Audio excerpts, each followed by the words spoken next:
I watched every single Saw movie, wrote down every single trap, and constructed my own patent-pending formula for rating these traps, and then I put them onto a tier list.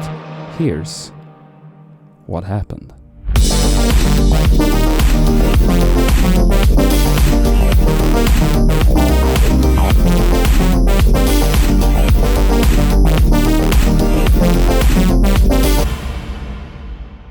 The first Saw movie came out in 2004 and was written and directed by two guys essentially straight out of film school. The film had a budget of about $1 million and it made over $100 million at the box office, which in the eyes of studio executives can mean one thing and one thing only: franchise time. 1 year later, almost to the day, Saw 2 was released.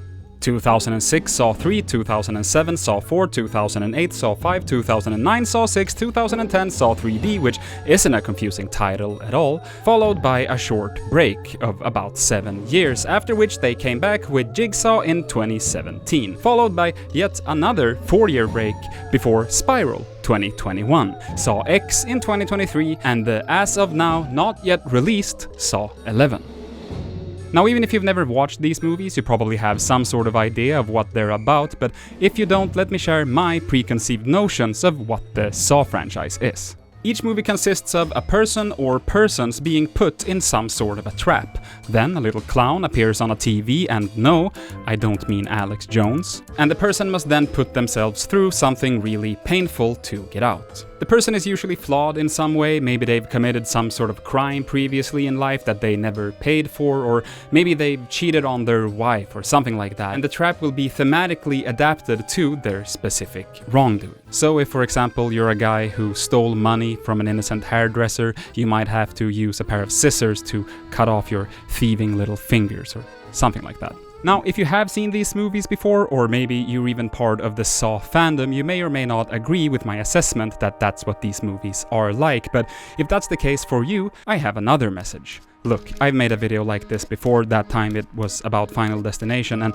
what I didn't know at the time was how many of you there are out there just walking around in the world genuinely enjoying bad movies. But to be clear, that's totally your prerogative. However, I have learned from my mistakes, and this time I come prepared. Just gotta find a plug for this. Oh shit. And then somewhere in here I should have, yes, turn that light off and move this camera a little bit. There, maybe that's good. Turn this on. There we go. And then I should be able to just pop this tape in and hit play.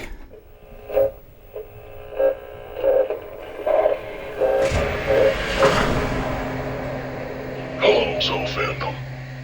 I want to play a game. In this video, there will be jokes, and at times there will be pretty negative things said about the Saw franchise. There might even be facts misrepresented for comedic effect, or entire plot lines left out. Again, either for comedic effect or in the interest of time. This means that if you clicked on this video hoping for a love letter or an in-depth analysis of every theme and character in all the Saw movies, you will probably be very disappointed. However, if you stick around to watch anyway and can manage to do so without getting defensive or leaving weirdly hostile comments defending these multi-million-dollar Hollywood productions, you will win the game. The choice is yours. You heard the guy. He said it, not me. All jokes aside though, everything presented in this video is gonna be my opinions, and you're totally allowed to not agree with me. Just, try to be cool and normal about it. We don't have to be enemies. They're just movies. So with all of that said, if you like horror movies, tier lists, the sound of my voice for some reason, lights running out of battery, or guys filming in rooms without air conditioner so that they sweat all the time, then come along with me as I explain exactly how this is gonna work. I'm gonna watch through every single Saw movie, I'm gonna rate every single trap that appears in them, and then I'm gonna place those traps on this tier list. But how am I gonna determine what trap goes into what tier, you may ask, and I'm glad you did. For this video, I have developed the patent-pending saw system, where each and every trap gets rated on 3 different factors, from 0 to 10. Those 3 factors being 1. Satisfaction. How narratively satisfying is it that this specific character ends up in this specific trap? This is not about whether or not I find it personally satisfying or if the trap is deserved or not, but rather whether or not the trap thematically fits for this specific victim. A pyromaniac has to crawl through fire? Very satisfying, 10 out of 10. A guy who killed a dog for sport is forced to drink a glass of bleach? No real connection, not very satisfying. 2. Avoidability. I want my traps to feel fair, and I want the characters to have a chance to get out of it. Otherwise, what's the point? Hence, the easier it is to get out, the higher the avoidability score. Of course, if the trap is just like an unlocked door, that I guess would make it an instant 10 out of 10, but I'm trying to still keep it within the realm of how these traps usually are. But in general, if the character can make it out alive either by pushing through the pain or even cheating, good. And if it feels unfair and they die no matter what they do, bad. And finally, number 3, wickedness. And this is simply how gruesome, terrible and cringe-inducing the trap is. But remember that all traps suck, so if a trap gets a wickedness score of 1, that doesn't necessarily mean that it looks like a good time. It just means that, like, if I had to pick a trap, it'd probably be that one. So based on the points that a trap gets in these 3 categories, they will be assigned a tier. So let's say that a trap gets 10 on each of them, that's 30 points, putting it in the A tier. And the only tier outside of this system is the S tier. The S tier will be used by me whenever there's a trap I feel like especially fond of, or if I just want to put it up there. Doesn't matter what score it gets, if I feel that it's an S tier trap, it goes in the S tier. And just like with the Final Destination video, since we're watching these movies anyway, we might as well try and figure out along the way if they're any good. And that's it, that's how this will work. Last couple of things I need to say before we get started is that 1, since this is YouTube, I'm gonna be cutting around the worst of the gore, I'm gonna be pixelating shots every now and then, and that's just how it's gonna have to be, so the most intense stuff won't really be shown. But that being said, hey, this is your content warning for this video. It's gonna be impossible for me to list every bad thing that happens in this franchise. It has a little bit of everything when it comes to, you know, spooky, gory horror movie stuff. So this is your warning. If you're the kind of person who think that you might not deal with that very well, then maybe this isn't the video for you, and that's totally fine. Please put your mental health first and, you know, take care of yourself. I think that's more important than you watching a YouTube video. So make a judgment call and, you know, either thanks for watching this far, hopefully I'll see you in the next one, or if you decide to stick around, let's begin.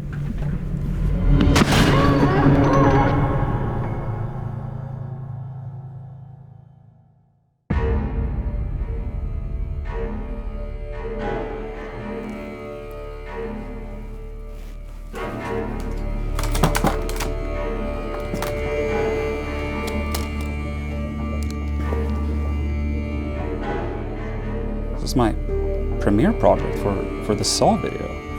Hello, Jeff. I want to play a game. No. You take great pride in the editing of your videos, spending weeks and weeks on each and every one of them. But I know your secret. I know that you use this video sponsor Storybox to download unlimited, diverse, and high-quality media, such as music, sound effects, and video backgrounds to speed up your workflow and to enhance the quality of your videos. But that ends today. Oh, I don't like that, okay. If you want to make it out of here alive, you must edit the entirety of this video without using any of the thousands of high-quality assets available on Storybox or a single predictable subscription cost. That's impossible. If I have to grab a piece of music or stock footage from some other website, I won't even be legally covered. Live or die. The choice is yours.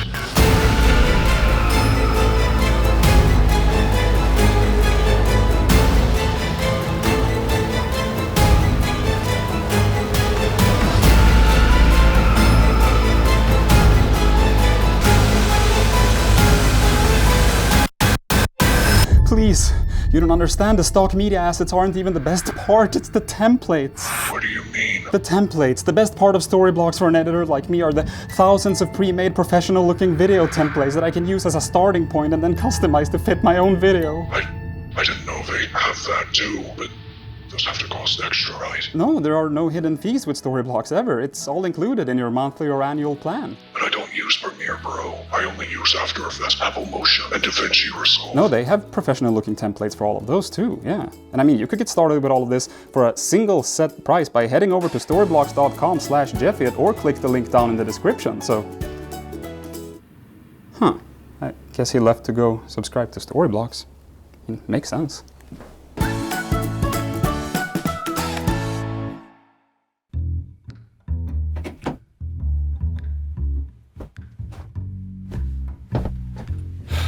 So let's begin. Starting off, this guy, Adam, wakes up in a bathtub. He slithers out but finds that he is chained to a pipe. He starts shouting, but quickly learns that he is not alone, for in this room with him is an adult-sized toddler by the name of Lawrence. The two of them manage to turn on the lights, and if I'm not mistaken, I think we can hear like a faint little Wilhelm scream as the lights turn on. The room that they are in is this sort of old, grimy, very big bathroom, and on the floor in the middle of the room lays the body of a man who has seemingly disconnected from the call using a bullet from a gun. They start looking through their inventory, Adam finding a tape and Lawrence finding a tape, a key, and a bullet for a gun. They both try out the key to see if they can get out of their shackles, and Lawrence overhead throws it across the room for no reason, but to no avail.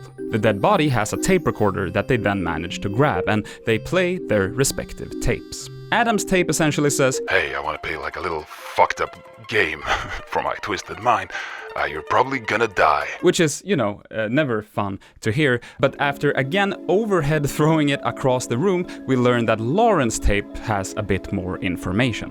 The voice in the recorder tells Lawrence that he has to kill Adam within a certain amount of time, or else his wife and daughter will be killed.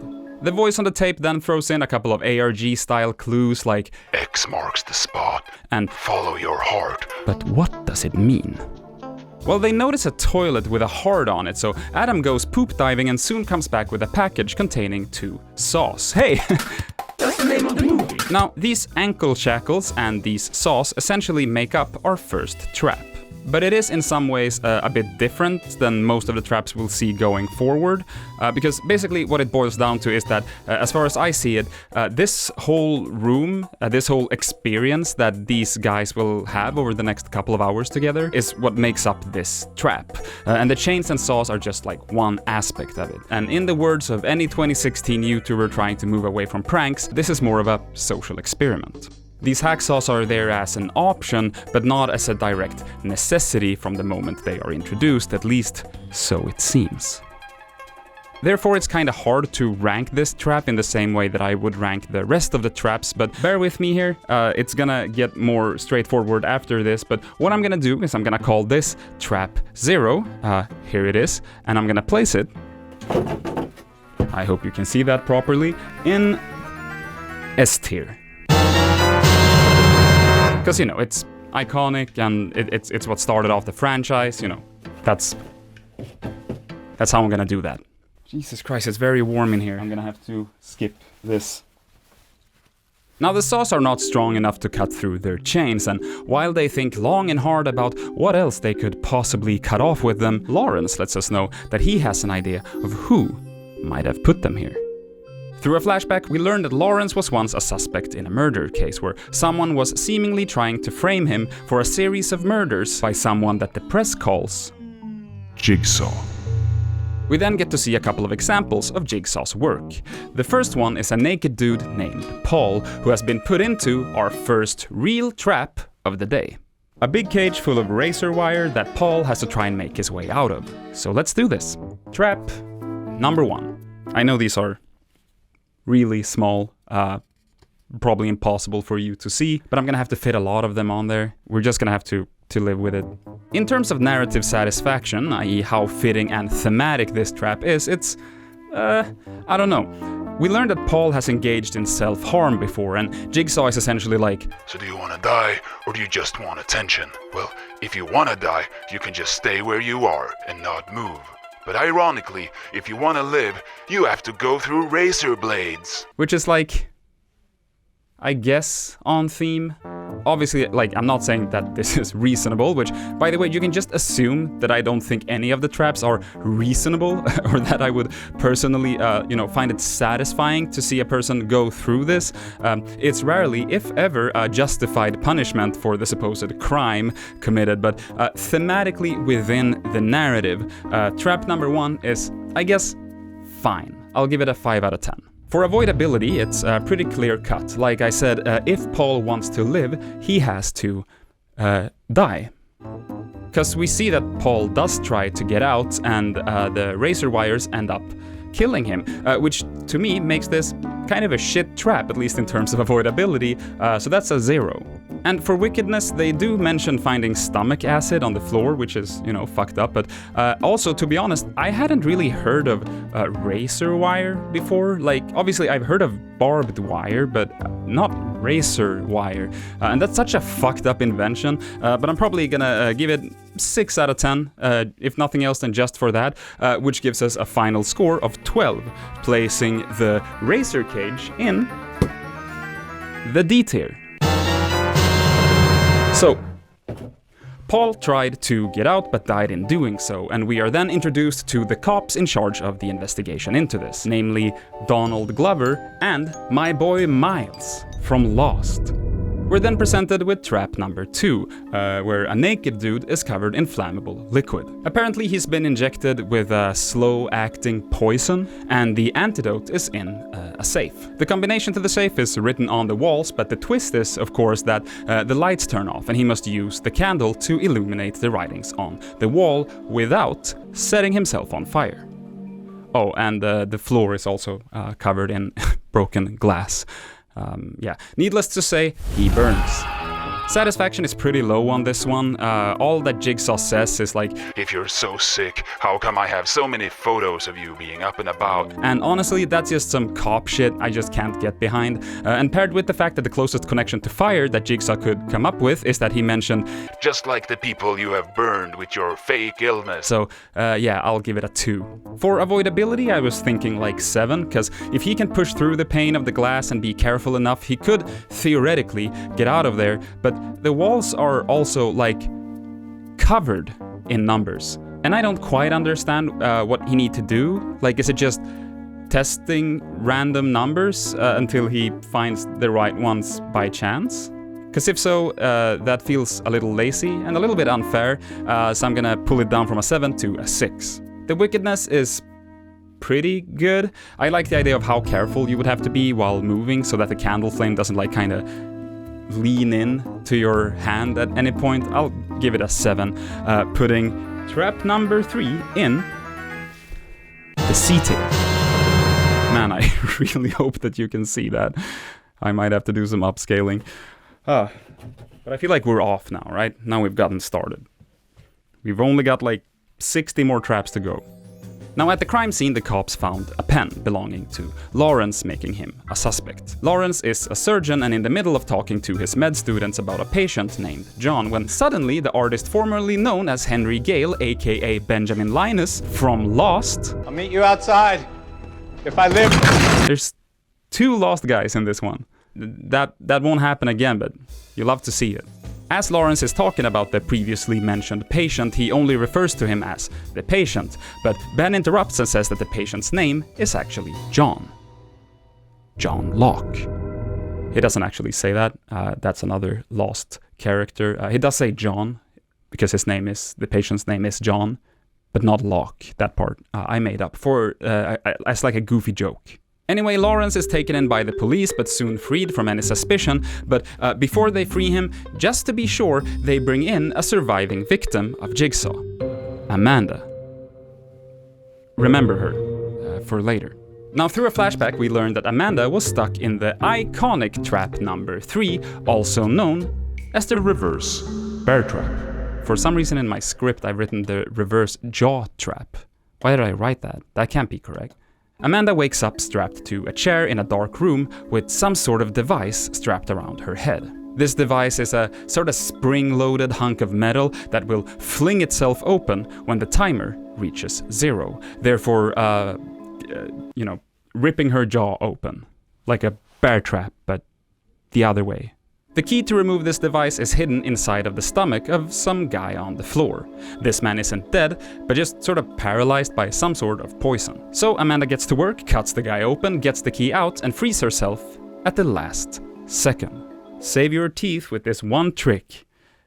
Dentist hate her. Now, I hate to say it, but the narrative satisfaction is pretty low here. Again, there's something about her having like self-destructive / self-harm tendencies. Nothing that really connects it to the specific device that she's attached to. So I'll give it a 3. But on the other hand, seeing how she actually manages to survive it, I'll give it an avoidability score of 10. And for wickedness, it do be kinda fucked up, so I'll give it an 8, landing trap number 3 in the B tier. Like B movie, starring Jerry Seinfeld.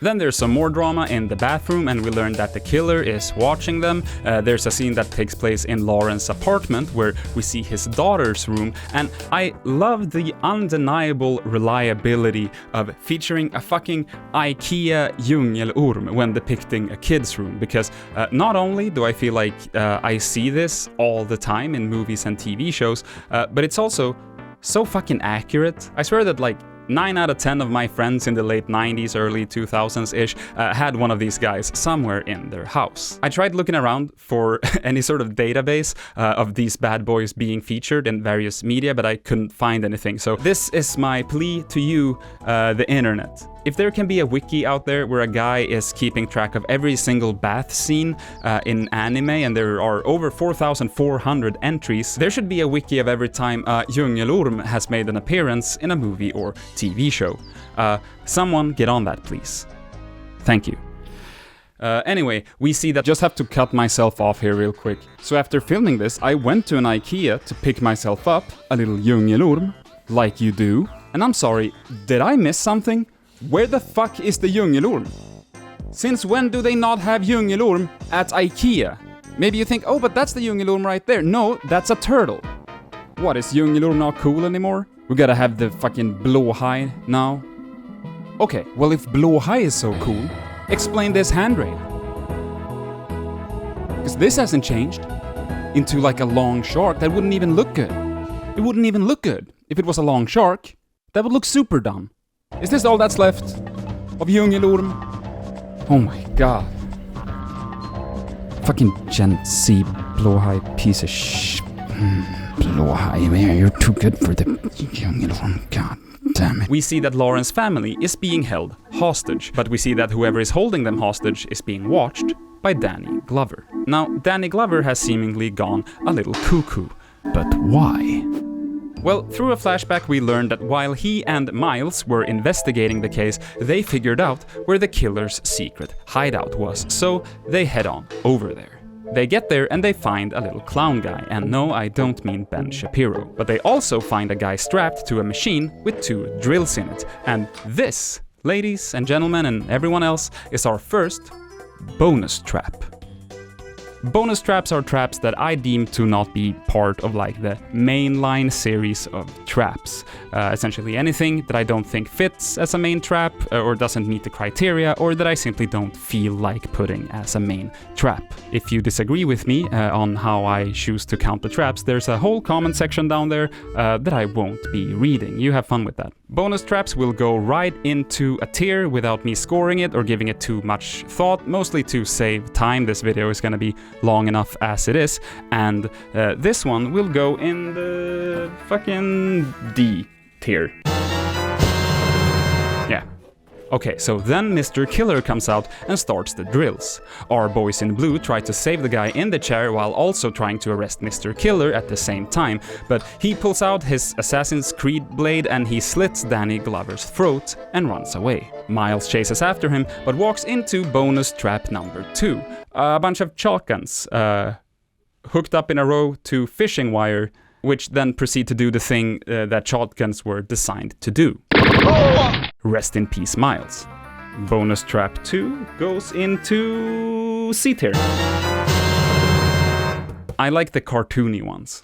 Back in the bathroom, they find a secret box with cigarettes and a phone inside. There's a note about using the blood on the floor to poison Adam, but instead of doing this, Lawrence clues Adam in on his plan, and together they pull off the old fake being poisoned prank. But it doesn't work. We then get to see how both Lawrence and Adam was first kidnapped. Lawrence was walking through a parking garage when he suddenly notices a camera flash, but before he can locate the source of it, he is attacked by Pigman. I am Pigman! I am Pigman! Adam, on the other hand, is a photographer. Isn't that quite the coincidence? As he's developing photos, he hears something in his apartment. He goes to investigate and finds a little clown. And no, I don't mean Danny DeVito. The clown then plays Jigsaw Laugh.mp3, after which he also gets attacked by Pigman. Pigman.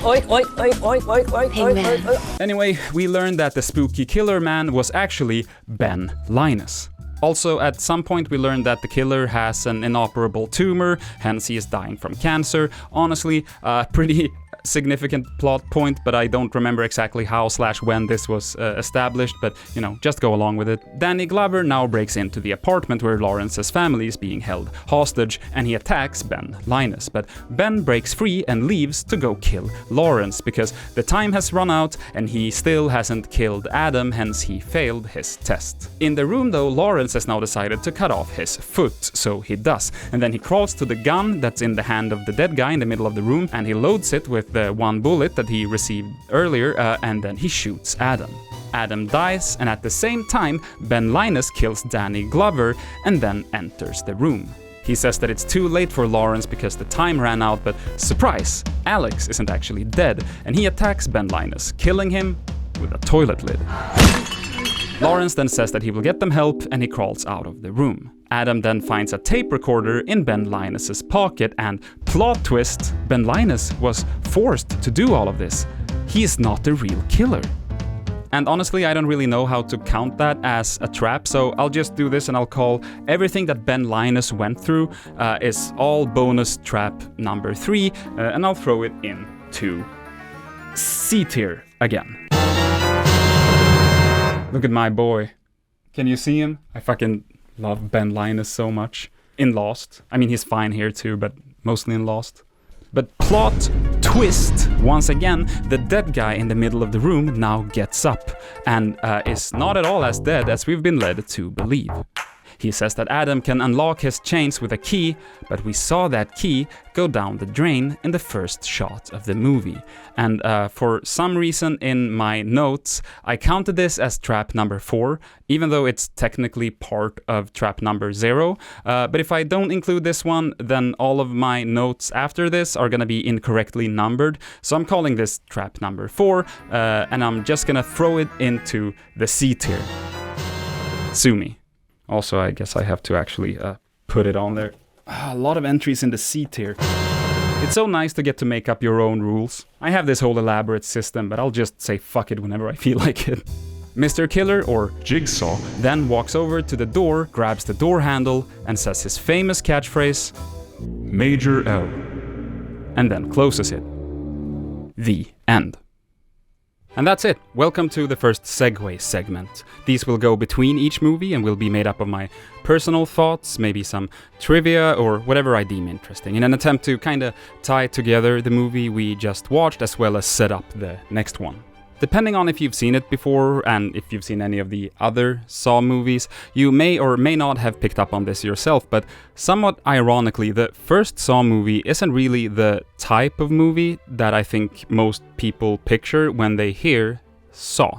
At least for me growing up, I thought of the Saw movies as this semi-torture porn franchise with a vague overarching plot where we learn a little more about Jigsaw and his motivations throughout the series. I would also think that most aspects of the production would feel pretty rushed, and that's, likely due to the fact that they were pumping out one of these every single year, but also because that the point was never to really spin a compelling narrative with a lot of character depth or complex storylines, but rather just find like a narrative excuse to feature a handful of gruesome and violent scenes, each movie trying its hardest to top the last one, making each entry increasingly challenging to sit through without physically cringing at least once. But as you can probably tell, most of this doesn't really ring true for the first one. Like, obviously the last part about them outdoing their predecessors is a moot point for the first one, but I mean the other stuff. This movie was shot on a very low budget with pretty much a no-name cast and crew, and the one thing that they spent the most time on was the script, which I believe is in stark contrast to most of the other installment, but we'll get there. Now, this doesn't mean that this first entry is a masterpiece by any measure, at least I don't think so. It suffers heavily in its visual aesthetic, and the editing is, at times, insufferable. The acting is mostly fine, but, no real mind-blowing performances either, but regardless, I'm not really here to give an in-depth review of each movie, so I'll just leave it at this. The first Saw movie is a pretty different beast from the rest of the franchise. As a standalone movie, it's painfully 2004, but it's not a bad movie. But I think it does stick out somewhat from the rest, and I, again, think you'll see what I mean as we move forward. And speaking of moving forward, Saw 2 was greenlit just a couple of days after the premiere of Saw 1, and the short version of how it came together is that none of the original directors or writers were on board to write and direct the sequel, but some other guy had a script that he had been, passing around trying to get made, and that had been accused of being very Saw-like. And that script ended up being converted into Saw 2 with the help of James Wan, who directed Saw 1. Like, he came in to just look over the script, doctor it a little bit, and make it fit into the Saw universe. So with that, let's get into it. Saw 2 immediately starts us off with trap number 5, and some of the most annoying editing I've ever seen. In Saw 1, you may have noticed these rather intense visual scenes where they essentially over and under cranked the cameras and pushed them around at the subjects at various speeds, which has then been edited together in sort of like a music video-esque way. And while it was probably super cool in 2004 and was very likely a cheap way to add some visual flair to a low-budget movie, today I think it looks just cheap. But I am sort of able to look beyond it for the first one, but for some of the sequels, it's just downright painful to watch. Like, check this out. Isn't that fun? Anyway, trap 5 is sort of like a Venus flytrap that will snap shut unless the victim unlocks it within a certain time frame, and the key is, unfortunately, hidden behind this guy's right eyeball. Bummer. The victim of this specific trap is a police informant, or as we call them around these parts, a snitch. Which is the motivation for him having to cut out his eye, because he spent his life watching others. And due to this, I will give it a satisfaction score of 6, because it's fine. And I guess it does have some sort of thematic connection, but I'm not sure if it's an airtight metaphor. Doesn't he just as much use his voice to tell the police about the crimes that he's witnessed, so he could have, cut out his tongue or, I don't know, his legs to walk from the criminal activity to the police station? It's a 6. As for avoidability, I'll give it a 7, as obviously he can get out without killing himself, but to do it, he has to cut out his fucking eye, which, personally, and I have to assume for most people, is like an actual nightmare, which naturally leads me to wickedness, which I will give a solid 8 for, because of this, because it is what it is, right? Which, when counted up, puts trap number 5 firmly in B tier. We then get introduced to what is essentially the main character of Saw 2, Dad Cop, who is played by none other than Donnie Wahlberg, brother of Mark Wahlberg, founding member of 90s boy band New Kids on the Block, and also known from his role as a guy who turned Brooms Willard into a skeleton in The Sixth Sense. With a gun. Now, Dad Cop is a cop, but he's also a dad. How will he juggle the stressful life of being a police officer with a deranged serial killer on the loose, while also being there for his troublemaker teenage son who keeps running into problems with the law, when he himself works for the law? That's so bad. Well, we're about to find out, because Dad Cop shows up to the crime scene of trap number 5, and written on the ceiling are the words, "Look closer, Detective Dad Cop." But Dad Cop won't take the bait. He has a desk job these days, and his rowdy days as a patrolling officer are long gone. But that night, Dad Cop wakes up in a cold sweat with a realization. A logo that he saw on the trap points to a specific house in an industrial complex, so they go to raid it, and much to everyone's surprise, inside they find the man himself, Jigsaw, eating a bowl of cereal in his Hugh Hefner bathrobe. This man is sick, I tell ya. Now, Jigsaw is hooked up to various hospital equipment, and upon closer inspection, the team finds a series of monitors showing the inside of a house with a number of people inside of it, one of which is Dad Cop's son. Dad Cop politely asks Jigsaw where his son is, and Jigsaw responds that he's in a safe place. We then cut to the people from the video feed, and there's a whole bunch of them, but luckily you don't really need to keep track of who everyone is, so let me just guide you through what happens and what you need to know, and you don't have to worry about knowing each of these characters, because, spoiler alert, they pretty much all die anyway. The people in the house are trying to figure out what is going on, but one of them seems immediately more panicked than the rest, and that person is Amanda, the girl from the first movie who was stuck in the reverse bear trap but managed to survive. But if she survived her first round with Jigsaw, why did he pull her back in again? Doesn't really seem fair, but we'll worry about that later. Now they find a tape recorder essentially telling them that You're all breathing a deadly gas, and you will need to find the antidote within 3 hours, or you'll die. Also, there's a key, but don't use it in the door. This is of course followed by one of the characters going up to said door, putting his eye up to the peephole, and the key being turned at the same time, activating bonus trap number 4, gun. In my script, I have this in B tier, but the more I think about it, I want to put this one in A tier, just because it's so Looney Tunes. Again, love the cartoon traps. I feel like some people are not gonna like that the reverse bear trap is in B tier and this gun on a door is in A tier. But you haven't seen anything yet. There's a lot more where that came from. Back in the warehouse, Dad Cop asks Jigsaw what it is that he actually wants, and Jigsaw answers that he just wants a bit of Dad Cop's time. He wants Dad Cop to sit down and talk with him, and if he does that, then his son will be found safe and sound. Dad Cop reluctantly agrees and sits down to have a chat. Back in the house, they're trying to break out through a big door marked exit, but to no avail. At the same time, 2 of the victims realize that they've been to the same prison. They then find a door that leads to a room in the basement with a big furnace. A tape recorder addresses one of the people in the room and establishes that he also spent some time in prison. So he crawls into the furnace to retrieve 2 doses of antidote, but he gets shut inside and he burns alive. Rip in peace, satisfaction 2, as the only real connection here is that this person has Burned those around him with his lies. which is also the second time now that Jigsaw has used the words burn as sort of like a clever pun to have an excuse to build a fire trap. Pretty lazy. Avoidability is hard. There is this shot that shows a dial with the text twist, so presumably he could turn the fire off, but to do that he would have to crawl head first into the fire, which he doesn't want to do. I'll give it a 6. And finally, for wickedness, I'll also give it a 6. Burning alive isn't, very lit. D tier. What do you think of the tier list, by the way? In this house, we love arts and crafts. We then get a flashback scene of Jigsaw getting his cancer diagnoses, and the most interesting detail here is learning his full name.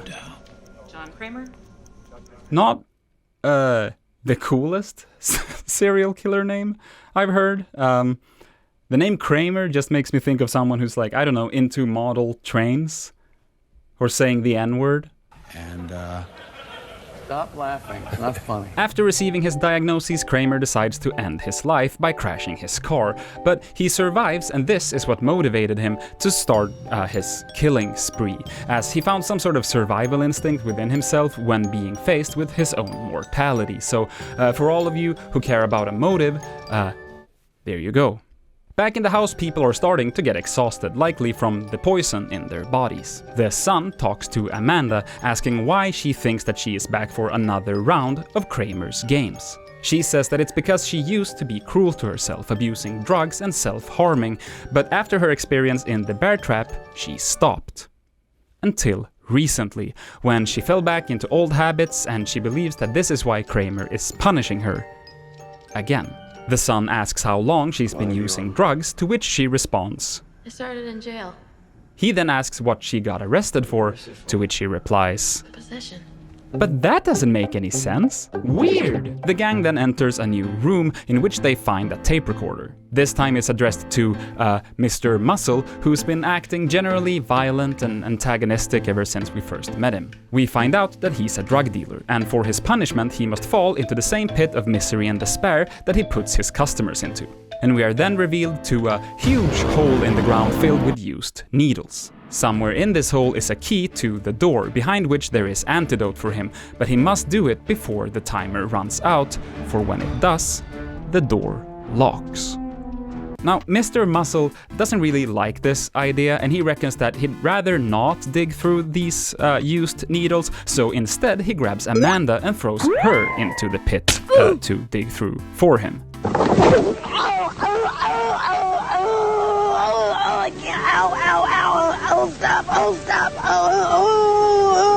After the initial shock, she starts digging, and I'll spare you most of this scene, but eventually she does find the key, but this absolute fucking moron drops the key as he gets to the door, and the timer runs out just as he's about to unlock it. So, Trap 7, the needle pit, is a really good trap, and I suspect that it will land pretty high up, but let's see. For satisfaction, I think that the metaphor here really holds up well, with him having to dig through what is essentially the dirty remnants of how he makes his living. Even if it ends up, being Amanda that does it, but we're rating the trap here, not the circumstances through which it actually ended up playing out. I'll give it a 9. For avoidability, it's pretty much a solid 10. I mean, it's 100% doable, and barring any diseases from the needles, it's not super likely that you'd end up dead from this. And finally, for wickedness, I'll give it a solid 8. The sound design really does a lot of the heavy lifting here. We can hear Amanda's fingernails as they dig through broken glass and metal needles, and without showing anything too graphic, it's very easy to imagine the feeling of what she's being forced to do. So 9. Thus, the needle pit is our first A tier. I mean, the fucking gun is already in there, but that was a bonus trap. The first actual trap to end up in the A tier. I might move this up to S tier, but for now, I'll leave it in A tier and I'll decide later. Back in the warehouse, Cop Dad tries a new strategy and starts ripping up various pages of Kramer's work in front of him, but it's not very effective. As a tracking team enters the building to hopefully be able to triangulate where the broadcast is coming from, the cops also find a binder with information of each person in the house, and as it turns out, not only has all of them but one been to prison, all of them but one were arrested by Dad Cop, and all of them but one were falsely sentenced or had drugs planted on them by Dad Cop. Hence, all of them have very good reason to hate Dad Cop. That is, all of them but one. Remember when Amanda said that her drug problem started in prison, but that she got arrested for possession? Pretty smart, pretty cool. I like that. It's good writing. There's a storyline that I'm kinda skipping over, where the people in the house all have numbers written on the back of their heads, and Mr. Muscle starts figuring this out, but don't worry about it. Amanda realizes who the kid's dad is, and that if the others were to find this out, they might wanna kill him, so they try to move away from the remaining others. At the same time, Mr. Muscle is stumbling around with a knife, trying to read the numbers in the back of everyone's head, and he begins chasing the two of them. Dad Cop sees this happening on the monitors, and he has had enough. He beats the absolute shit out of Kramer, giving in to his old ways of being a dirty cop. And after a while, Kramer caves and says that he will take Dad Cop to the house, but no one else can come. So they get in a car and leave. Because, yeah, that doesn't sound suspicious at all. Only you and I can go. And he's like, yeah, sure, let's go. Fucking idiot. At the same time, this girl finds herself in front of trap number 8. The McDonald's cup, which is like not an official name that the fandom uses or anything. I made it up. You'll see why in a second. That goes for most of the names, by the way. When I was taking my notes, I just made up names as I went along. So trap number 8 is a glass box with 2 holes for your arms and a syringe full of antidote on the inside. The girl is like, yeah, this makes sense. Nothing about this seems, way too easy. In fact, I'm not even noticing the huge fucking razor blades through this see-through glass box. So she sticks her arm inside. Now, the way this box is designed, and this is also me explaining the name that I gave it, is sort of like a McDonald's soda cup.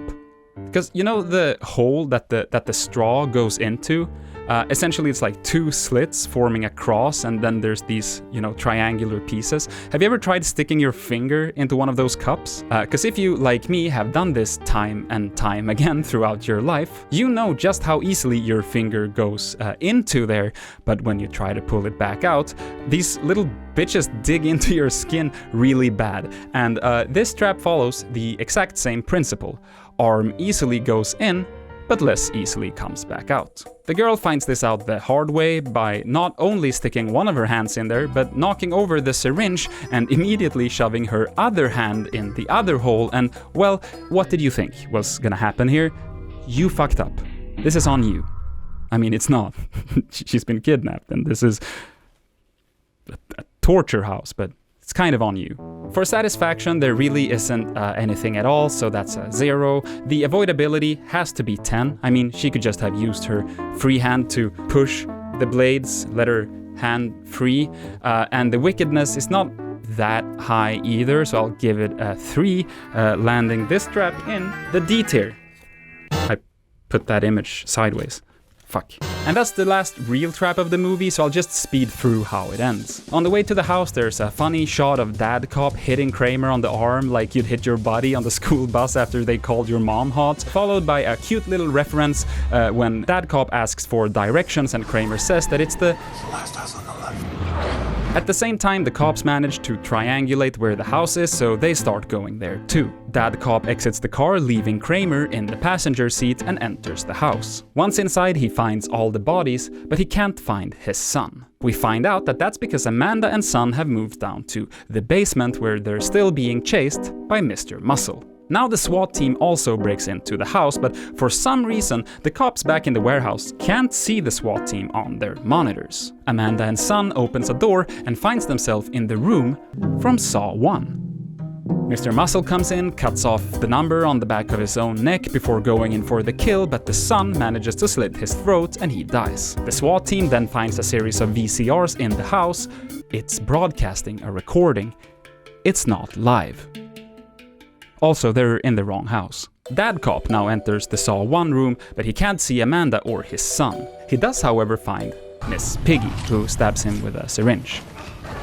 I am Pigman. Back in the warehouse, the timer finally hits 0, and as it does, a safe opens up right behind where Jigsaw was sitting, and inside it is the boy.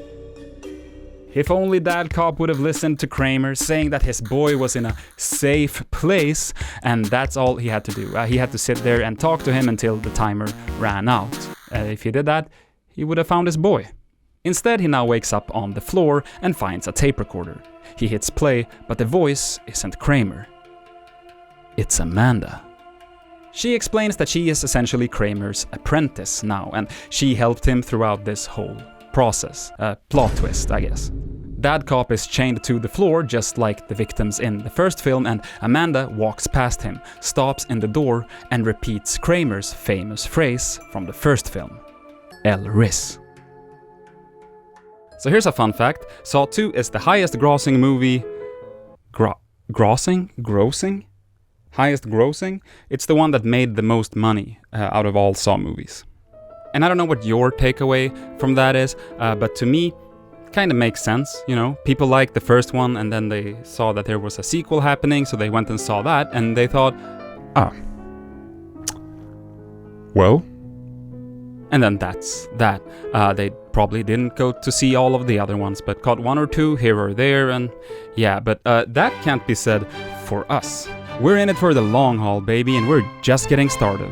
Now, Saw 1 had a budget of $1 million US. Saw 2 had a budget of $4 million US, and Saw 3 had a budget of a whopping $10 million US. And like any good producer would know, this should mean that Saw 3 is pretty much exactly 10 times as good as Saw 1. So let's not delay this any further. I don't know if it's noticeable, but I didn't grow taller. I'm now sitting on some sound insulating foam because my ass hurts. We start off where we last left off. Dad cop in the bathroom from Saw 1. He considers sawing off his leg, but instead he decides to just crush it with the toilet lid. This is a pretty visceral scene, and it's the first clue to a pattern with all the Saw movies to an extent, but the first 3 movies in particular, at least in my opinion, and that's this thing that I mentioned earlier, attempting to outdo their predecessors by constantly upping the brutality and overall wickedness. Both with the concepts of how the traps work, but also just through how it's shown, the visuals, the audio designs, etc. And again, this is a concept that in general fails to be very effective. As you'll see in some of the later installments of the franchise, some of the writers know that if you save the most gruesome trap that you have for the end of the movie, it'll be much more effective and leave more of a lasting impact on the audience, while if you go balls to the walls from the first scene of the movie and attempt to keep that up, you know, for an hour and a half, you essentially desensitize the audience, and when it gets to the end, you're not really that affected anymore, regardless of how brutal the thing you conjured up is. But back to the plot. Dad crushes his foot and gets it out of the shackle. Title screen. We are now at the crime scene for one of Kramer's traps, and a character from the last movie is there, a cop girl. I didn't really mention her, but she's here, she's back. Like always, don't worry about it. We then cut to a flashback of what happened here.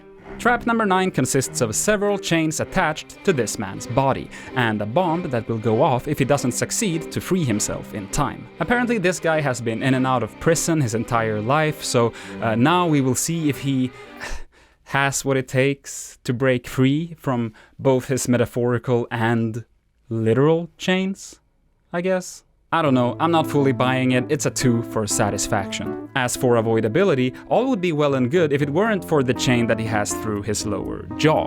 That one detail kinda ups the wickedness, which we'll get to, but it completely fucks up the avoidability, as it implies that he essentially has to rip his entire lower jaw off to escape, which to me seems not very survivable.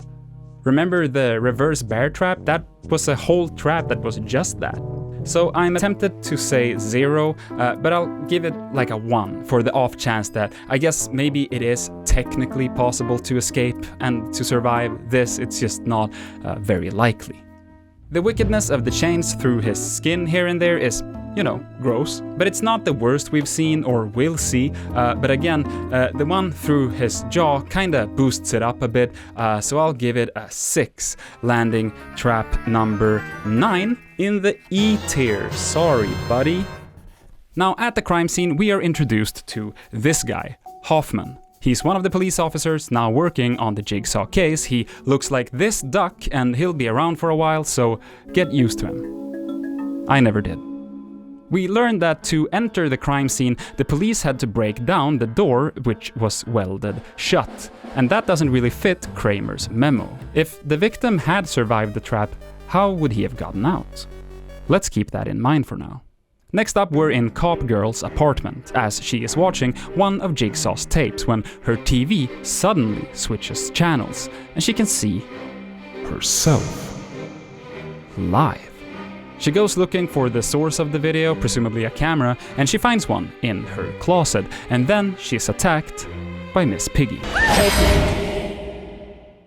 Also, have I moved position? I feel like I'm blocking the blue screen here, like, entirely. Should I be more over here? I noticed this now as I'm doing, like, the third movie.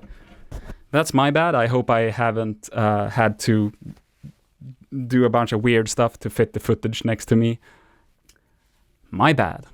Now, if you've watched any of my other long-form movie talking videos, you know that I usually try to avoid sounding like some sort of CinemaSins-style critique channel, and I do understand that what we have here is an effective little spooky scene, but I still can't help but lean into that a little bit and wonder, how did they do this? And also, why did they do this?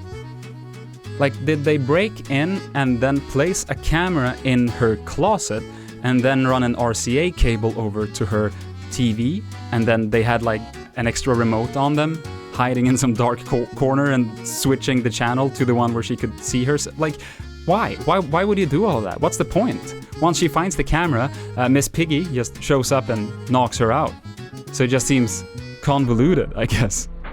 Maybe I'm missing something? I feel like I'm missing something. I probably am. Now, Girl Cop wakes up in Trap 10, a device that is strapped to her chest that will rip open her ribcage if she doesn't unlock the device before the timer runs out. But the key to the device is inside of a jar of acid. So let's run through it. Satisfaction, basically 0. Kramer says something about her working at the morgue or like with bodies and that she wants to join her true family in death, but I don't know, that doesn't really motivate this specific trap in any way. Avoidability, pretty good. I'll give it a 9 because, you know, yeah, it'll hurt, but it's totally doable to get the key out without killing yourself, unless you drop the key, but yeah, 9. And for wickedness, we definitely have more gruesome traps, but I feel like this has an aspect of like mind over matter that I really appreciate, so I'm gonna land on a solid 7, putting trap number 10 in the C tier. A lot of C tier traps so far.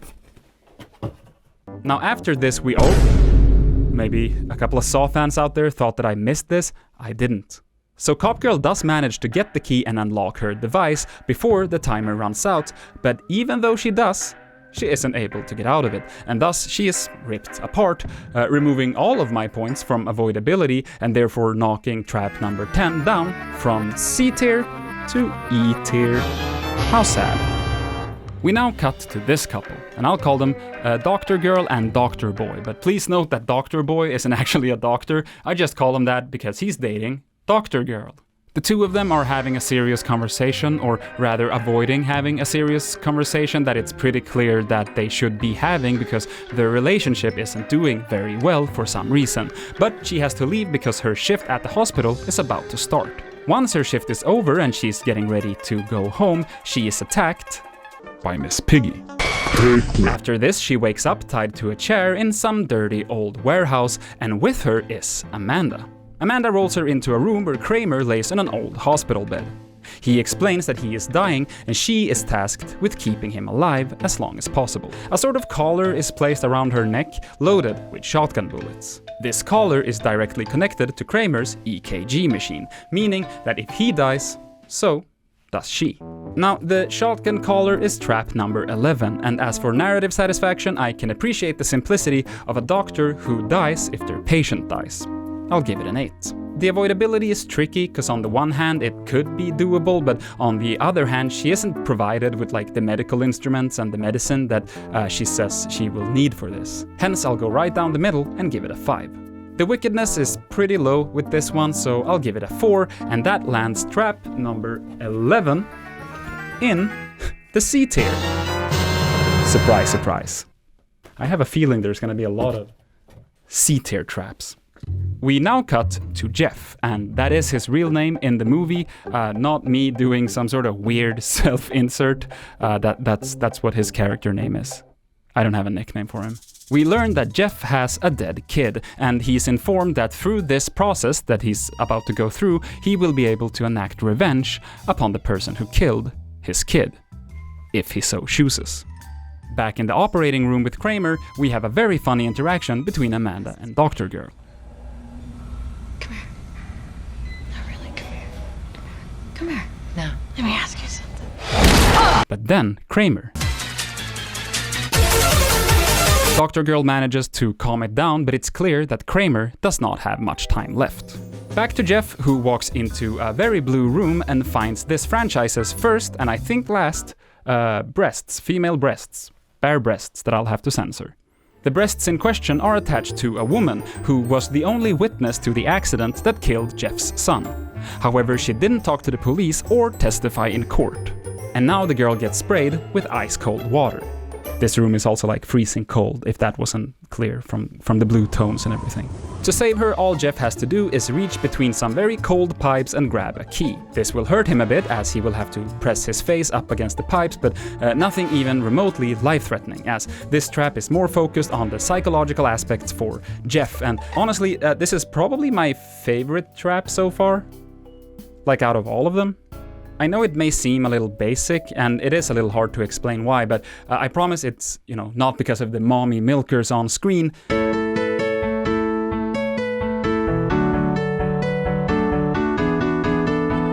There's just something about the fact that, it's pretty easy to relate to Jeff in this moment, and how he's torn between doing what's right and letting her suffer because, he has suffered for several years at this point since the loss of his child. It's a pretty unambiguous wrongdoing of this girl to not testify in court for what she saw, and while it, of course, would never be, morally defendable to put a person through, this that she's going through, it's not hard to imagine that it might feel kinda fair for Jeff, at least in the moment.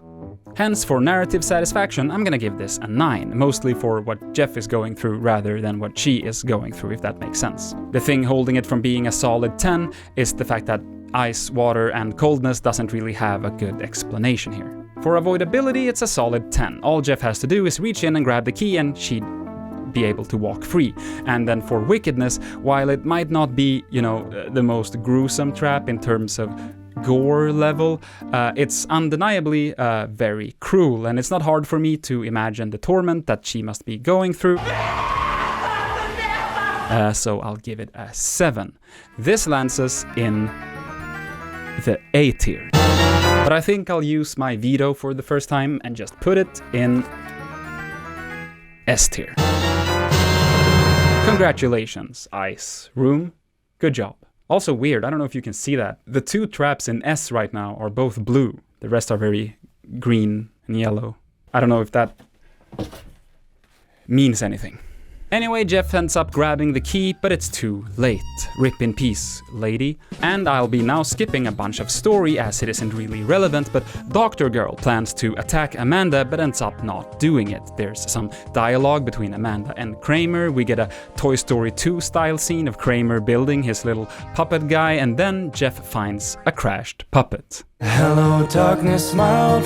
I'm dying, help me. Which then leads him to stumble into trap number 13, pig goop. In this trap, the judge who gave Jeff's son's killer a very light sentence is tied to the bottom of a big silo, and disgusting pig carcasses fall into a meat grinder, turning them into goopy goop, which slowly fills the silo, threatening to drown him. Jeff has to burn a bunch of his kids' stuff to get the key, and long story short, he ends up doing it and saving the guy in the last second. Now, the vibes of this trap are absolutely rancid, and it makes me, unreasonably annoyed, because it kind of feels like a middle school bully is trying to gross you out while you're having school lunch, and they're going like, imagine that disgusting, rotting pig, and it's got worms, and it's in your mouth, and there's also poop and maggots everywhere. I hate it. Satisfaction 0, avoidability 7, wickedness 10. That's C tier, but I don't want it to be in C tier. I'm putting it in F tier because I hate it. Following this, they did surgery on a Kramer, and during which we get a flashback of Kramer and his wife? The happy couple is hanging out in some park, and I see that the camera Kramer is filming with is a Sony DCR H646. Curious, that camera released in 2005, and this movie came out in October of 2006, so are you trying to tell me that this scene is taking place only about a year ago, and that everything was good in Jigsaw's life that recently? I don't think so. We then get some more backstory to how Kramer managed to convince Amanda to become his apprentice. We learn that it was Amanda who kidnapped Adam back in Saw 1, and we get some additional details on the first movie. For example, that Kramer injected himself with some sort of drug to make his pulse slow down and keep his breathing to a minimum so that Lawrence and Adam wouldn't notice that he wasn't dead. Now, here's a fun little fact. The Saw 1 bathroom that they used here was actually made for Scary Movie 4, and the producers of Saw 3 reached out and asked them, hey, could we come and shoot a scene there? And they were like, yeah. So if you watch Scary Movie 4 and Saw 3 back to back for some reason, you'll probably note that it's the same room. This guy loves the trivia page on IMDb. Amanda starts getting jealous of Dr. Girl for spending so much time with her dad, Kramer, and in the meantime Jeff finds a magazine with a single bullet in it. I don't know which one is a magazine and which one is a clip. Where's Moist Critical when you need him? You absolute buffoon. These are mags. They're mags. This is also a mag. They're all mags. Jeff and the judge head into a room that contains trap 14, which in my notes I just called Twist and Shout. In this trap is the person that hit Jeff's kid with a car and killed him. His legs, arms, and neck are being held in place between like two plates, but those start to turn slowly, twisting his legs, arms, and finally neck around. There's also some Jesus imagery here, probably something about dying for our sins, but I don't know exactly what they were going for. The satisfaction with this one isn't very high. I'll give it a 3. The avoidability is pretty much the same as the ice trap, except that to get the key, Jeff has to try and get the key without being shot by a shotgun, so I'll give it an 8 for that. And the wickedness is probably one of the highest ones so far. I'll give it a solid 10. This scene is overall extremely visceral, and I probably won't be showing too much of it at all, because I don't think YouTube would like that, and also I don't want to put you through it. But this scoring lands trap number 14 in the B tier. Congratulations, buddy. The rest of the scene plays out exactly like the other traps that Jeff has gone through. At first he's angry, and then he starts to question if he should really let this person die, and in the last second he decides to save them. But for the ice trap he was too late, for the pig goop he was just in time, and for this one he's too late again. And the man's head gets rotated 180 degrees. Rest in peace. And very overexposed. Somehow I forget to mention that the judge also dies in this scene. The shotgun where the key is gets triggered and he gets shot and he dies. Now back to me. Now we're getting into the end of this one, and things really go nuts here, so try to keep up as I speedrun us through it. Amanda comes into the room and she pulls a gun on Dr. Girl. Kramer advises her to not shoot Dr. Girl. We learn that Amanda breaks Kramer's rules sometimes, meaning that she is the reason that some of the victims couldn't escape from their traps even if they beat them. Jeff finds a gun and puts his one bullet in it. He opens the door that leads him into the operating room. Amanda decides to not listen to Kramer's advice and she shoots Dr. Girl. As she does, Jeff comes into the room and catches Dr. Girl, and plot twist, Dr. Girl is Jeff's wife. The Dr. Man we saw in the beginning was someone that Dr. Girl was having an affair with, hence why she was chosen by Kramer to be the one to come here and be forced to help him with the shotgun collar and keeping him alive. Jeff is understandably pissed and he shoots Amanda in retaliation, hence Amanda loses her game that Kramer had set up to test her. And I don't know if that should be counted as a bonus trap or a regular trap or what, so I'm simply not gonna count it. Sue me. Kramer then says that if Jeff moves his wife out of there, she will die, but that Kramer can have an ambulance here in 4 minutes. All Jeff has to do is pass one final test. He must forgive Kramer. Now Jeff thinks long and hard about this and then says, "I forgive you," and proceeds to cut Kramer's throat, which kills him and in turn triggers Dr. Girl's shotgun collar, killing her too. A tape plays letting Jeff know that Kramer has kidnapped Jeff's daughter and put her somewhere that only he knows where it is. So now everyone is dead except for Jeff and his daughter, who is somewhere. The end. So Saw 3 is kind of a lot. Like, I'm not a very sensitive guy when it comes to stuff like this, and it's not like I walked away from this movie feeling like it went too far or anything, but out of all of them, this one feels the most unnecessarily vulgar, if that makes sense. Part of that is definitely the heightened level of gross out stuff, but another thing that kind of irked me, I guess, is the fact that the lady in the ice room is naked. Now, obviously, just having a pair of naked breasts in a scene doesn't make it inherently sexual in any way, but the way that it's shot and the way that the whole movie otherwise kind of seems to lack, I don't know, basic taste. The choice to have her be naked and the choice to make sure that her boobs are in every shot of her before she then just eventually dies, it feels unnecessary to me. Or like it feels different from the other movies in a way that I can't quite put into words. I guess it's more exploitative, maybe is the word I'm looking for. I don't know. I don't really necessarily have a problem with it per se, but it did raise my eyebrow and I thought it was worth mentioning. Saw 3 overall kinda annoyed me, as you could probably tell during the recap, but let's just say that we haven't seen anything yet, because we're now about to get into Saw 4. For this one I don't really have to preface it much, because once I'm back at my desk I'm gonna elaborate quite a bit on it and my feelings about it. So instead I'll take this quick opportunity to mention that for one scene in this movie specifically I had to do some pretty strong color correction and add a lot of blur, because if I don't, YouTube's automatic system flags it, even though this definitely falls under, you know, transformative content, but it's YouTube, it doesn't really... whatever, you get it. So when you get to a scene in this one with a lot of blue skin and blurry visuals, just know that the movie doesn't actually look like that. That's me. Or, yeah, I mean it's me, but it's YouTube's fault. There's some new printouts on the table, I have a new cup of tea, and I've moved this camera a little bit so that hopefully you can see this a little clearer. And I even put on the happiest of the ties, because we have arrived at Saw 4, and I don't know how to say this in any other way, so I'm just gonna put it out here as plainly as I can. Saw 4 is one of the worst movie experiences I've ever had. If I'm gonna try to be charitable, I'd say that maybe it just isn't the type of movie for me, or that maybe it's a movie that really tried to reach beyond what it was capable of pulling off, or something along those lines. But honestly, I just simply did not enjoy almost any aspects of this movie, and out of all of the Saw movies, this is the one that I've been dreading to talk about the most. Or I've been wanting to talk about it the least.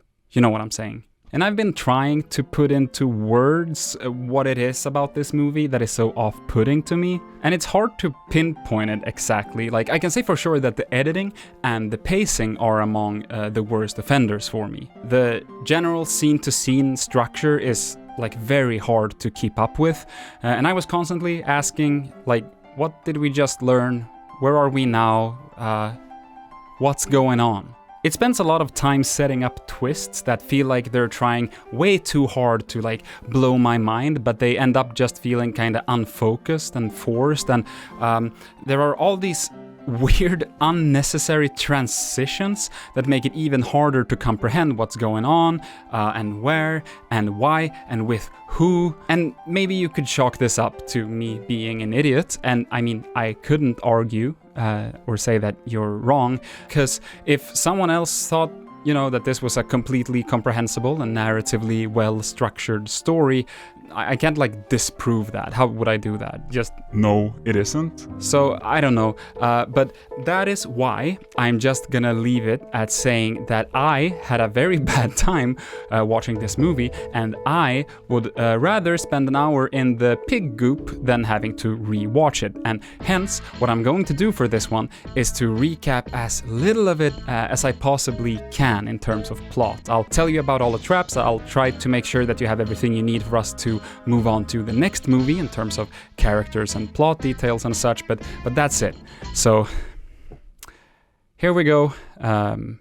Only the most essential details. Saw 4 starts off with Kramer's penis. We then see this guy again, Hoffman, listening to a tape that was found inside of Kramer's body, but the first trap of the movie consists of two people chained together. One is blind and the other is mute. And don't ask me what happened while I was watching this. I blame the absolute brain rot that is Saw 4, but for some reason I was doing fine with every other movie, but for this one I missed several traps. I didn't even note this one down, which means that if I now were to count this as trap 15, then the next trap, which I have noted down as 15, is actually 16, and 16 is actually 17, 17 is actually 18, etc, etc. And if we do that, then at some point I'm gonna forget to add a number, and we'll have duplicate trap numbers, and it'll be a whole mess, and I'm just gonna call this trap number 14.5 for no other reason than to make things a little bit easier for myself, and also because I don't care about this movie. I don't care about it. I don't respect it. I don't respect this movie. Trap 14.5 gets a 2 for satisfaction, 5 for avoidability, and 6 for wickedness. That's D tier. Is that upside down? Yeah, I put it upside down. I don't care. Let's move on. The police find the body of Cop Girl from the last one, the one with her ribcage all opened up. This guy joins the investigation, FBI man. He says that this murder can't have been done by Amanda because of reasons. I don't care. There's also this cop who I'll just call Bland Cop because I failed to detect any discernible personality from him other than the fact that he rushes in through unsecured doors, which will come back later on. Bland Cop gets attacked and is now part of Jigsaw's game. And yes, I'm saying Jigsaw because now it can't be Kramer, I guess, and it probably isn't Amanda, as FBI man said, so we don't know who runs this shit, but we'll know soon, so let's keep going. Mr. Bland wakes up in his bathtub, goes into his living room and finds a girl strapped to a chair, and I kid you not, as I'm writing this script and going through the notes I took for all of the movies, this trap is not properly written down or numbered either, and I think that says something about either my mental state while watching this, or about how this movie feels like a never-ending trailer with scenes just interlinking in each other, and it feels like it never lands anywhere, always pushing forward to the next scene, kind of like this sentence that just keeps going. So I am gonna name this trap 14.5B. This girl's hair is stuck and Bland Cop has to figure out a code to get her out, and he manages to do it before she dies, but she immediately grabs a knife and tries to kill him. And this is because she is also part of Jigsaw's game somehow and has been instructed to kill him, and fuck it, I don't know if that should somehow count as a bonus trap, or I'm just gonna stick trap 14B into, fuck it, I'm gonna put it in F tier, just because I feel like it and it's my video, and then I'm gonna move on. We now see that Hoffman, the cop guy who looks like a duck, is stuck to a chair, and next to him is Dad Cop, who looks like he's had better days. Dad Cop is standing on ice, which will hang him when it melts, and then they are also on a seesaw, which will tip over to Hoffman's side when the ice melts, electrocuting him. We get to see some interrogations of Jigsaw's wife, and I have to say that I love FBI man's energy when he takes over the interrogation, and it just kind of throws his arms up in the air. Bland Cop now gets to the next location of the game that he is in, and there he lures a doorman into a room. We learn that this doorman has a history of doing weird sex crimes, and Bland Cop puts him in a sort of BDSM harness where he has to click 2 buttons to poke his own eyes out, and if he doesn't do it, his limbs will be cut off. And so, because of course this happens, he pokes his eyes out, but I guess he's like too slow, so he gets his limbs cut off anyway. There is some narrative satisfaction here, so I'll give it a 6. Avoidability is there, but I'm not sure why it gets him, even though he does the thing that he's supposed to do, so I'll say 3. And the wickedness is pretty, whatever, I'll say 4. That's a D tier trap. Moving on. We now get some flashbacks where we learn that before he became an evil mastermind, Kramer was having a baby with his wife, and his wife was working in a drug rehabilitation clinic. We have some more funny stuff from FBI man during the interrogation, and then we find out that a drug user abused Kramer's wife's trust to get more drugs and accidentally slammed her right on her pregnant belly with a door. So baby died, Kramer mad. Now, the guy keeping these two dudes on ice blocks is a lawyer that Hoffman has had to deal with before. It's a whole plot line that I honestly can't be bothered to go into. It doesn't really matter. And we then get to Trap 16, which is this couple who pertain to that plot line that I just mentioned, so you don't have to worry about who they are. The summarized version of what's happening here is that they have both been impaled by metal rods, so they're kinda stuck together, but she has been impaled in places that won't kill her, while he has been impaled in places where if the rods are removed, he will die. So she has to take the rods out, thereby killing her husband but saving herself. There's something there about him being abusive towards her, I don't know. Satisfaction 5, avoidability 5, wickedness 3, 13, D tier.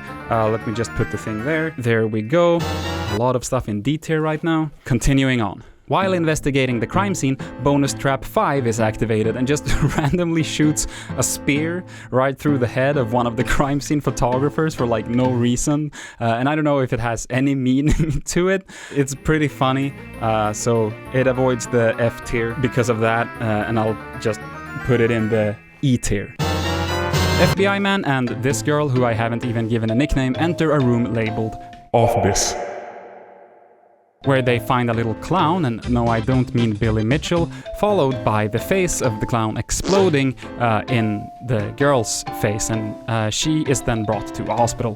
Presumably she dies, who knows? You'll see, don't worry about it. FBI man goes back to the interrogation room with Kramer's wife, and he is pissed. And for everything that I hate so much about this movie, this scene is by far the scene that made me laugh the most throughout this entire franchise. So he is basically doing the classic, like, I'm an angry cop now routine. He's like banging on the table and screaming at her. And this movie has these little like editing flashes sometimes. It's just like a mood setter that goes back to Saw 1 with all of that weird music video editing. But in a couple of these flashes during this specific scene, we see that at several points while interrogating this woman, he pulls out his gun and threatens to shoot himself. And I don't know why that's so fucking funny. It's so intense. Talk to me! And it's so fast. Talk to me! And it's just very good. He also threatens her with the gun in one of the flashes, but yeah, it's amazing. I love it. But let's wrap this movie up. In a flashback, we see Kramer and his wife having a falling out, and then Kramer kidnaps the guy who caused his wife's miscarriage. He straps him to a chair where he has to push his face through a bunch of knives to get out. The satisfaction is there. It has something to do with him being ugly on the inside, and that having to be represented on the outside too by disfiguring his face, so I'll give it an 8. The avoidability is pretty clear. He even manages to get out of it, as we'll see, so that's a 10. And the wickedness is fine, I guess. We've seen worse, but we've also seen better, or you get what I'm saying. I'll give it a 6. So Trap 17 is B tier. I think that's the highest in this movie so far. We then see Kramer reveal some sort of glass casket, but we don't know why. As we get to the end of the movie, the timer in the room with the ice block trap is soon about to run out, and the dude controlling the trap gives a gun with 1 bullet to Dad Cop. We also see that the lawyer guy has a trap around his neck, which is why he's doing this. Kinda like Ben Linus in the first one. So I guess that's a bonus trap. It's bonus trap number 7, and I'm just gonna give it the F tier treatment. I don't care. I really don't care about this one. But we also learn that this lawyer guy is also the guy who was in the first trap, who was mute because his lips were sewn together. Bland Cop is now making his way inside of that same house, and an important narrative detail to know here that I haven't really explained is that Bland Cop always has a need to rescue people, and Kramer is trying to teach him to let people save themselves by not intervening, and so as Bland Cop is making his way towards the door leading through into the ice block room, FBI man is also making his way into the building through another entrance. With only seconds left on the clock, Bland Cop busts through the door, but gets shot by Dad Cop. Bland Cop manages to shoot Lawyer Man, and then Dad Cop gets his head crushed by 2 ice blocks because the door opened. At the same time, we see FBI Man making his way through the workshop from the last movie, and this is the big twist here. He walks through a door and enters the room from the last movie just seconds after Dr. Girl has died in Jeff's arm, and Jeff is there holding a gun screaming about his daughter, so FBI Man shoots him.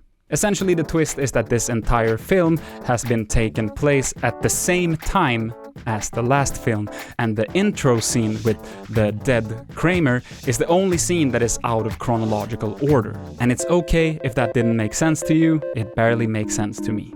Now, in yet another plot twist, much like how Kramer got up from the floor in the first movie, Hoffman now gets up from the chair that he was tied to. He is the bad guy, and he was helping Jigsaw. He walks by Bland Cop on the floor, stops in the door, turns around and says Jigsaw's classic catchphrase, Skill issue.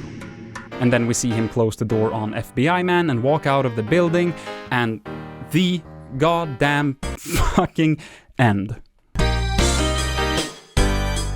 Hey, definitely not recording this at a later point, because I look down at my table and see that, oh, there's one note left, that being the note that represents that whole room in Saw 4, where they all shoot each other and Dad Cop gets his head crushed by 2 blocks of ice. I mean, that's definitely a trap. And because I feel bad that I dug into Saw 4 so much, and also speed ran it, and I know that some people in the Saw fandom are not gonna like that. I'm not gonna just put this in F tier because I don't like the movie.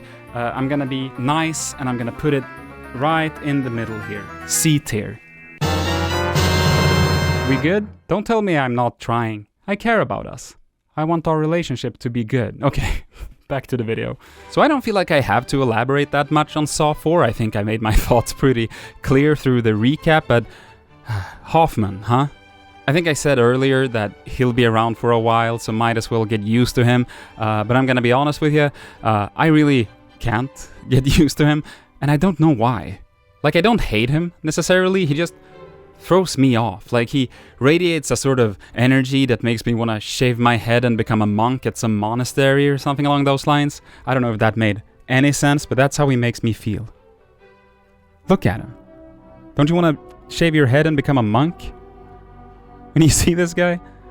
I know I do. Anyway, next up is Saw 5, and before we start, I want to read you a quote that I found while researching by David Hackle, director of Saw 5, and for context, he worked on Saw 2, 3, and 4 as well as production designer and then second unit director, but this one was his directorial debut, and here's what he had to say about the script writing process. We have about 1 week to write the outline, then the script by the end of the month. We're really just throwing down ideas now and it's coming together quickly. I've been with Darren on all of the sequels. We've always arrived just before Christmas with a script that needed a lot of shakedown, but before shooting, the script is really tight. Right until the last days of filming, we're always changing things and adjusting things, just seeing what works as the story unfolds, and I think that's why people like them, because we never let them rest. We don't go into pre-production with a wide script and say, that's it, no changes. We push it, so there's no holes.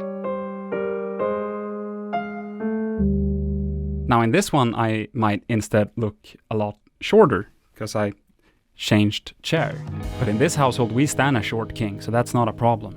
Saw 5 begins with trap 18, the pendulum.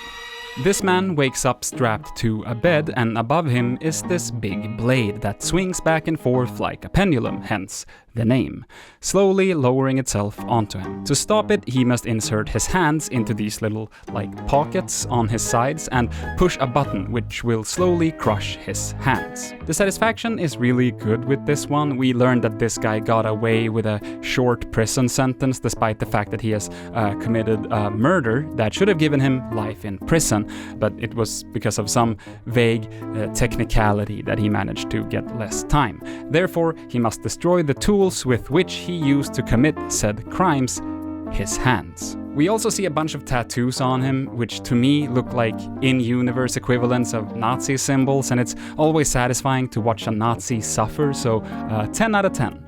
The avoidability is good, it's very clearly established what he has to do, and the task he is being asked to do is painful and life-altering, but not impossible. 9 out of 10. And the wickedness is good, or, I mean bad.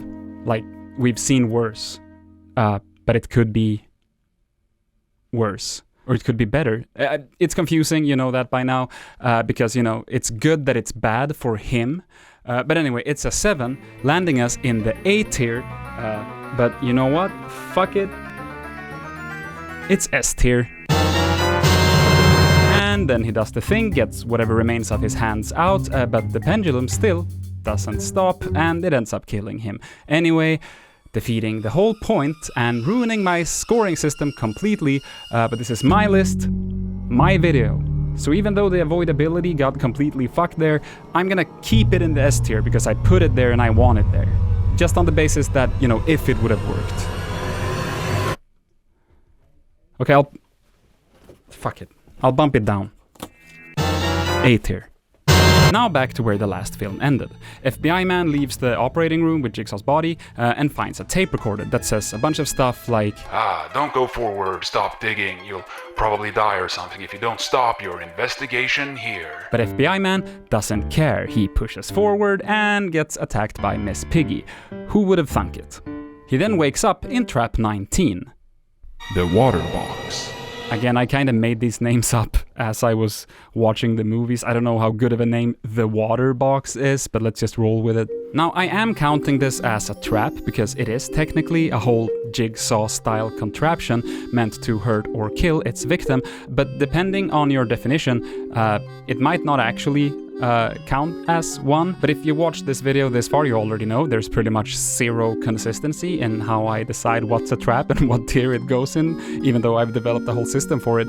So just like the trap naming convention, it's probably best if you just go along with whatever I say. So FBI man has his head in a box and there are no instructions, and the box starts filling up with water to kill him, and that's it.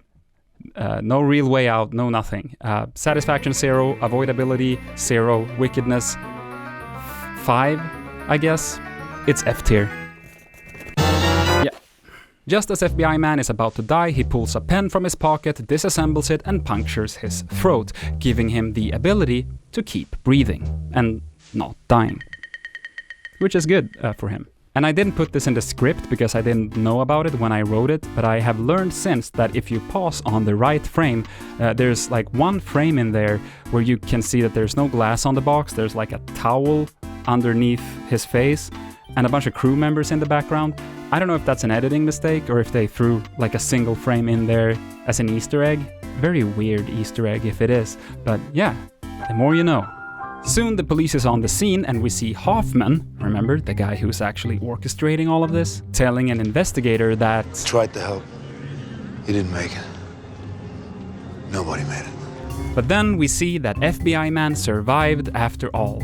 Although remember, FBI man never actually saw that Hoffman was behind everything. Nevertheless, he was clearly not meant to survive the water box. We then cut to Kramer's wife, who receives a mysterious box from her deceased husband. And then we cut to a press conference where the police confidently claims that the Jigsaw murders are over.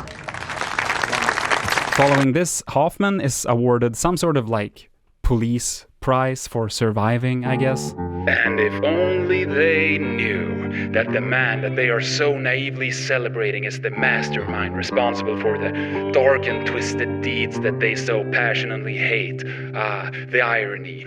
We truly do live in a society after all. After this, FBI man and Hoffman meets up, and we learn that FBI man is highly suspicious of Hoffman, as he should be.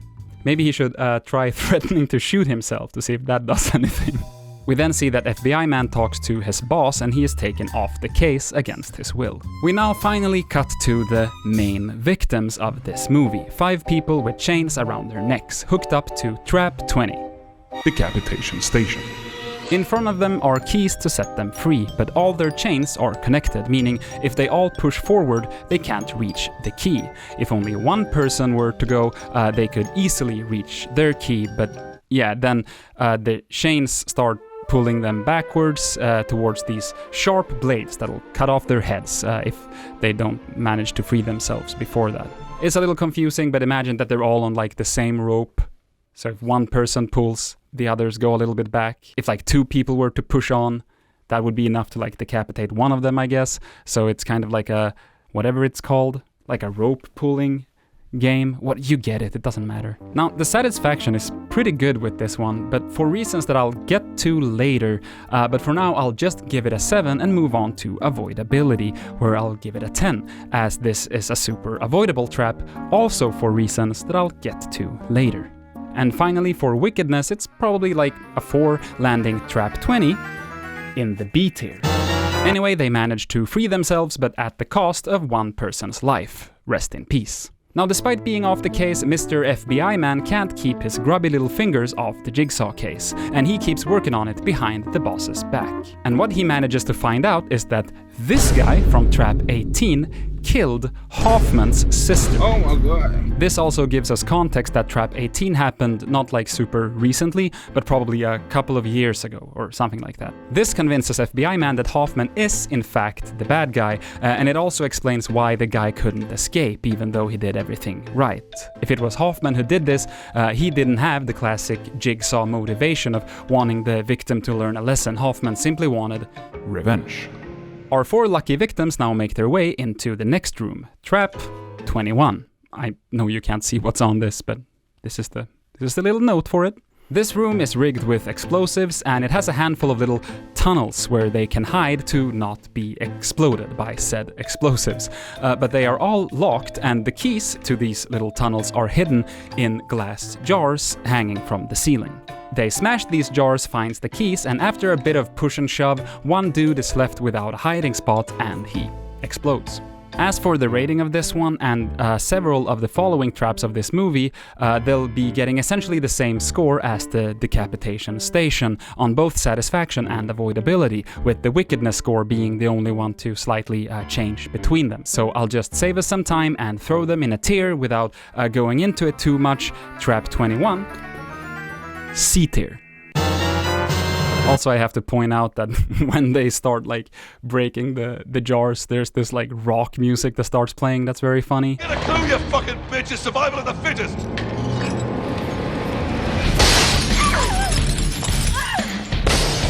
We then flash back to sometime in the past. Hoffman enters an elevator and Kramer makes him go nighty-night. He wakes up and Kramer basically threatens his life for imitating him and building an inferior trap, referring to when he killed his sister's killer. But Kramer then essentially recruits Hoffman to be his apprentice, much like Amanda. Back in the present, Hoffman is using the fact that FBI Man is investigating him to his advantage, essentially framing FBI Man as the Jigsaw apprentice. If only they knew that Goody Two-Shoes Hoffman is actually the wicked, evil puppet master kind of pulling the strings of this fucked up game. We truly do live in a society after. We then get some cool flashback scenes giving us more context to stuff that happened in the earlier films, like the first trap we ever saw in Saw 1, the razor wire cage. We see how Hoffman was helping Kramer with these traps, and we also get a bit of backstory that no one really asked for about how Lauren's pen was found at the scene of the crime all the way back then. They kinda placed it there, which I mean isn't surprising, but it was never explained, so now we know. We also get to see them set up parts of Saw 2, like this S-tier bonus trap, and honestly, these scenes are pretty cool. They're very fan-servicey, and I really like the detail that they kind of match the color grading of these scenes to the movies that they're originally from. But that being said, at the end of the day, I don't know how much these scenes actually like accomplish other than, being cool, but that's fine. You can do cool scenes. What's that? This just in. You can do cool scenes. It's allowed. It's legal. Back to our main victims, there's now only 3 of them, and they enter a room with a bathtub. Trap 22. Now, I honestly can't be bothered to explain exactly how this one works or what they need to do. The short and simple version is that they need to connect a bunch of cables to a person in the bathtub to complete a circuit, and the girls pick the guy to be the one to die. I guess feminism has gone too far after all. But then one girl changes her mind and kills the other girl. So the remaining two complete the circuit and move on to the next room. This whole trap is C tier, which I should put on there as well. Can't just say that, need to show it. C tier. The police are now tracking FBI man, except they're actually tracking Hoffman pretending to be FBI man. Again, say it with me now. Don't worry about it. But basically the cops are on their way to Jigsaw's hideout. Our two remaining victims proceed into the next room, aka Trap 23, aka Blood Beakers. Such a bad, spooky sounding name. Blood Beakers? There's a big machine with saw blades in it, and beneath said saw blades is a beaker that needs to be filled up with blood. And at this point they ask themselves, hold up, why are there 5 holes to stick your hands inside, but only 2 of us? And this is the thing that I promised to get back to before, and why all of these traps have essentially been getting the same score. All of these guys were involved in an arson case. Basically, this guy burned down a house in exchange for drugs. He didn't know that there were people in the house, so he committed murder against his will. This girl is responsible for wanting the house to be burned down. This guy is a journalist reporting on the case, etc., etc. They were all involved in some way, but the lesson they were supposed to learn was to not trust their gut instinct, that being to play dirty and put themselves before others, and instead they should have worked together. But they didn't. In the first room, all of the locks could have been opened with the same key, so no one had to die if just one person had went ahead and got the key, and they would have tried it on everyone. And in the second room, they could have fit more than one person in these little crawl spaces, and in the third room, had they been all there, they could have all received a smaller, non-lethal electric shock to close all the circuits, instead of running all of the electricity through one person, which is enough to kill them. And now this really comes back to bite these two in the ass, as their mission for this room is to fill up the beaker with blood, and had there been 5 of them, the amount of blood that would have to be drawn from each person would have been completely non-lethal. But now that there's only 2 of them, they either have to both stick their hands in and risk dying from blood loss, or one of them has to sacrifice themselves and die for certain to save the other. After some deliberation, they do decide to work together on this, but is it too little too late? Or have they learned their lesson and will walk out of here alive? Well, it's a bit strange. So they stick their hands inside, and what follows is a really gruesome scene, but basically only focusing on the guy. After they fill up the beaker, he collapses onto the ground, and we get to see his fucked up hand being split down the middle like that. But the girl, who supposedly also went through the exact same thing, never really shows her hand. Even later in the movie, she is found on the floor, and she's kind of hiding her hand underneath her, and we never get to see it. And as I was watching this part, I was convinced that this would be a plot point somehow, like showing that they hadn't learned their lesson because, you know, she said they would work together, but then never really stuck her hand in there, or that she was somehow in on the whole thing. I don't know, but no, nothing. This just never comes up again from what I could tell, and it's so weird. Like, if they both do this, why do we only get to see him do it? And then we see his hand being fucked up, but we never really see... I don't get it. I don't get it. I feel like there's something that has been cut out here. And I'm not talking about that piece of the human body cut out, get it? Anyway, the narrative satisfaction is great, avoidability is 100% there, and it would have been way easier if all of them would have made it in there, and the gruesomeness of splitting your arm down the middle, fucking like that, like a fucking baguette, is so whack.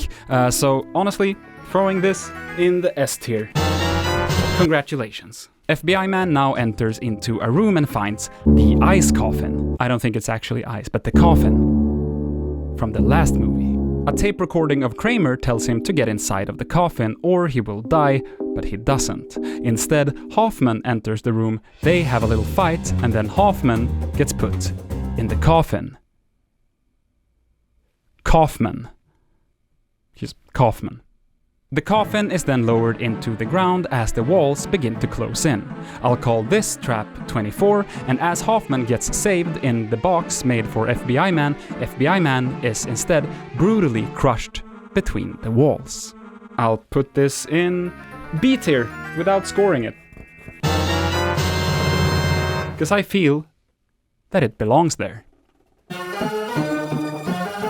I think I forgot to say the end there, so maybe it kinda cut to me suddenly here, but hey, congratulations, halfway through the franchise. Personally, I like Saw 5 a lot more than I like Saw 4, but as established, that's a pretty low bar. I'm still not super into this Hoffman guy or this Hoffman storyline, and I don't really like that they took the funnest Saw 4 character, FBI Man, and kinda made him boring and then just kill him.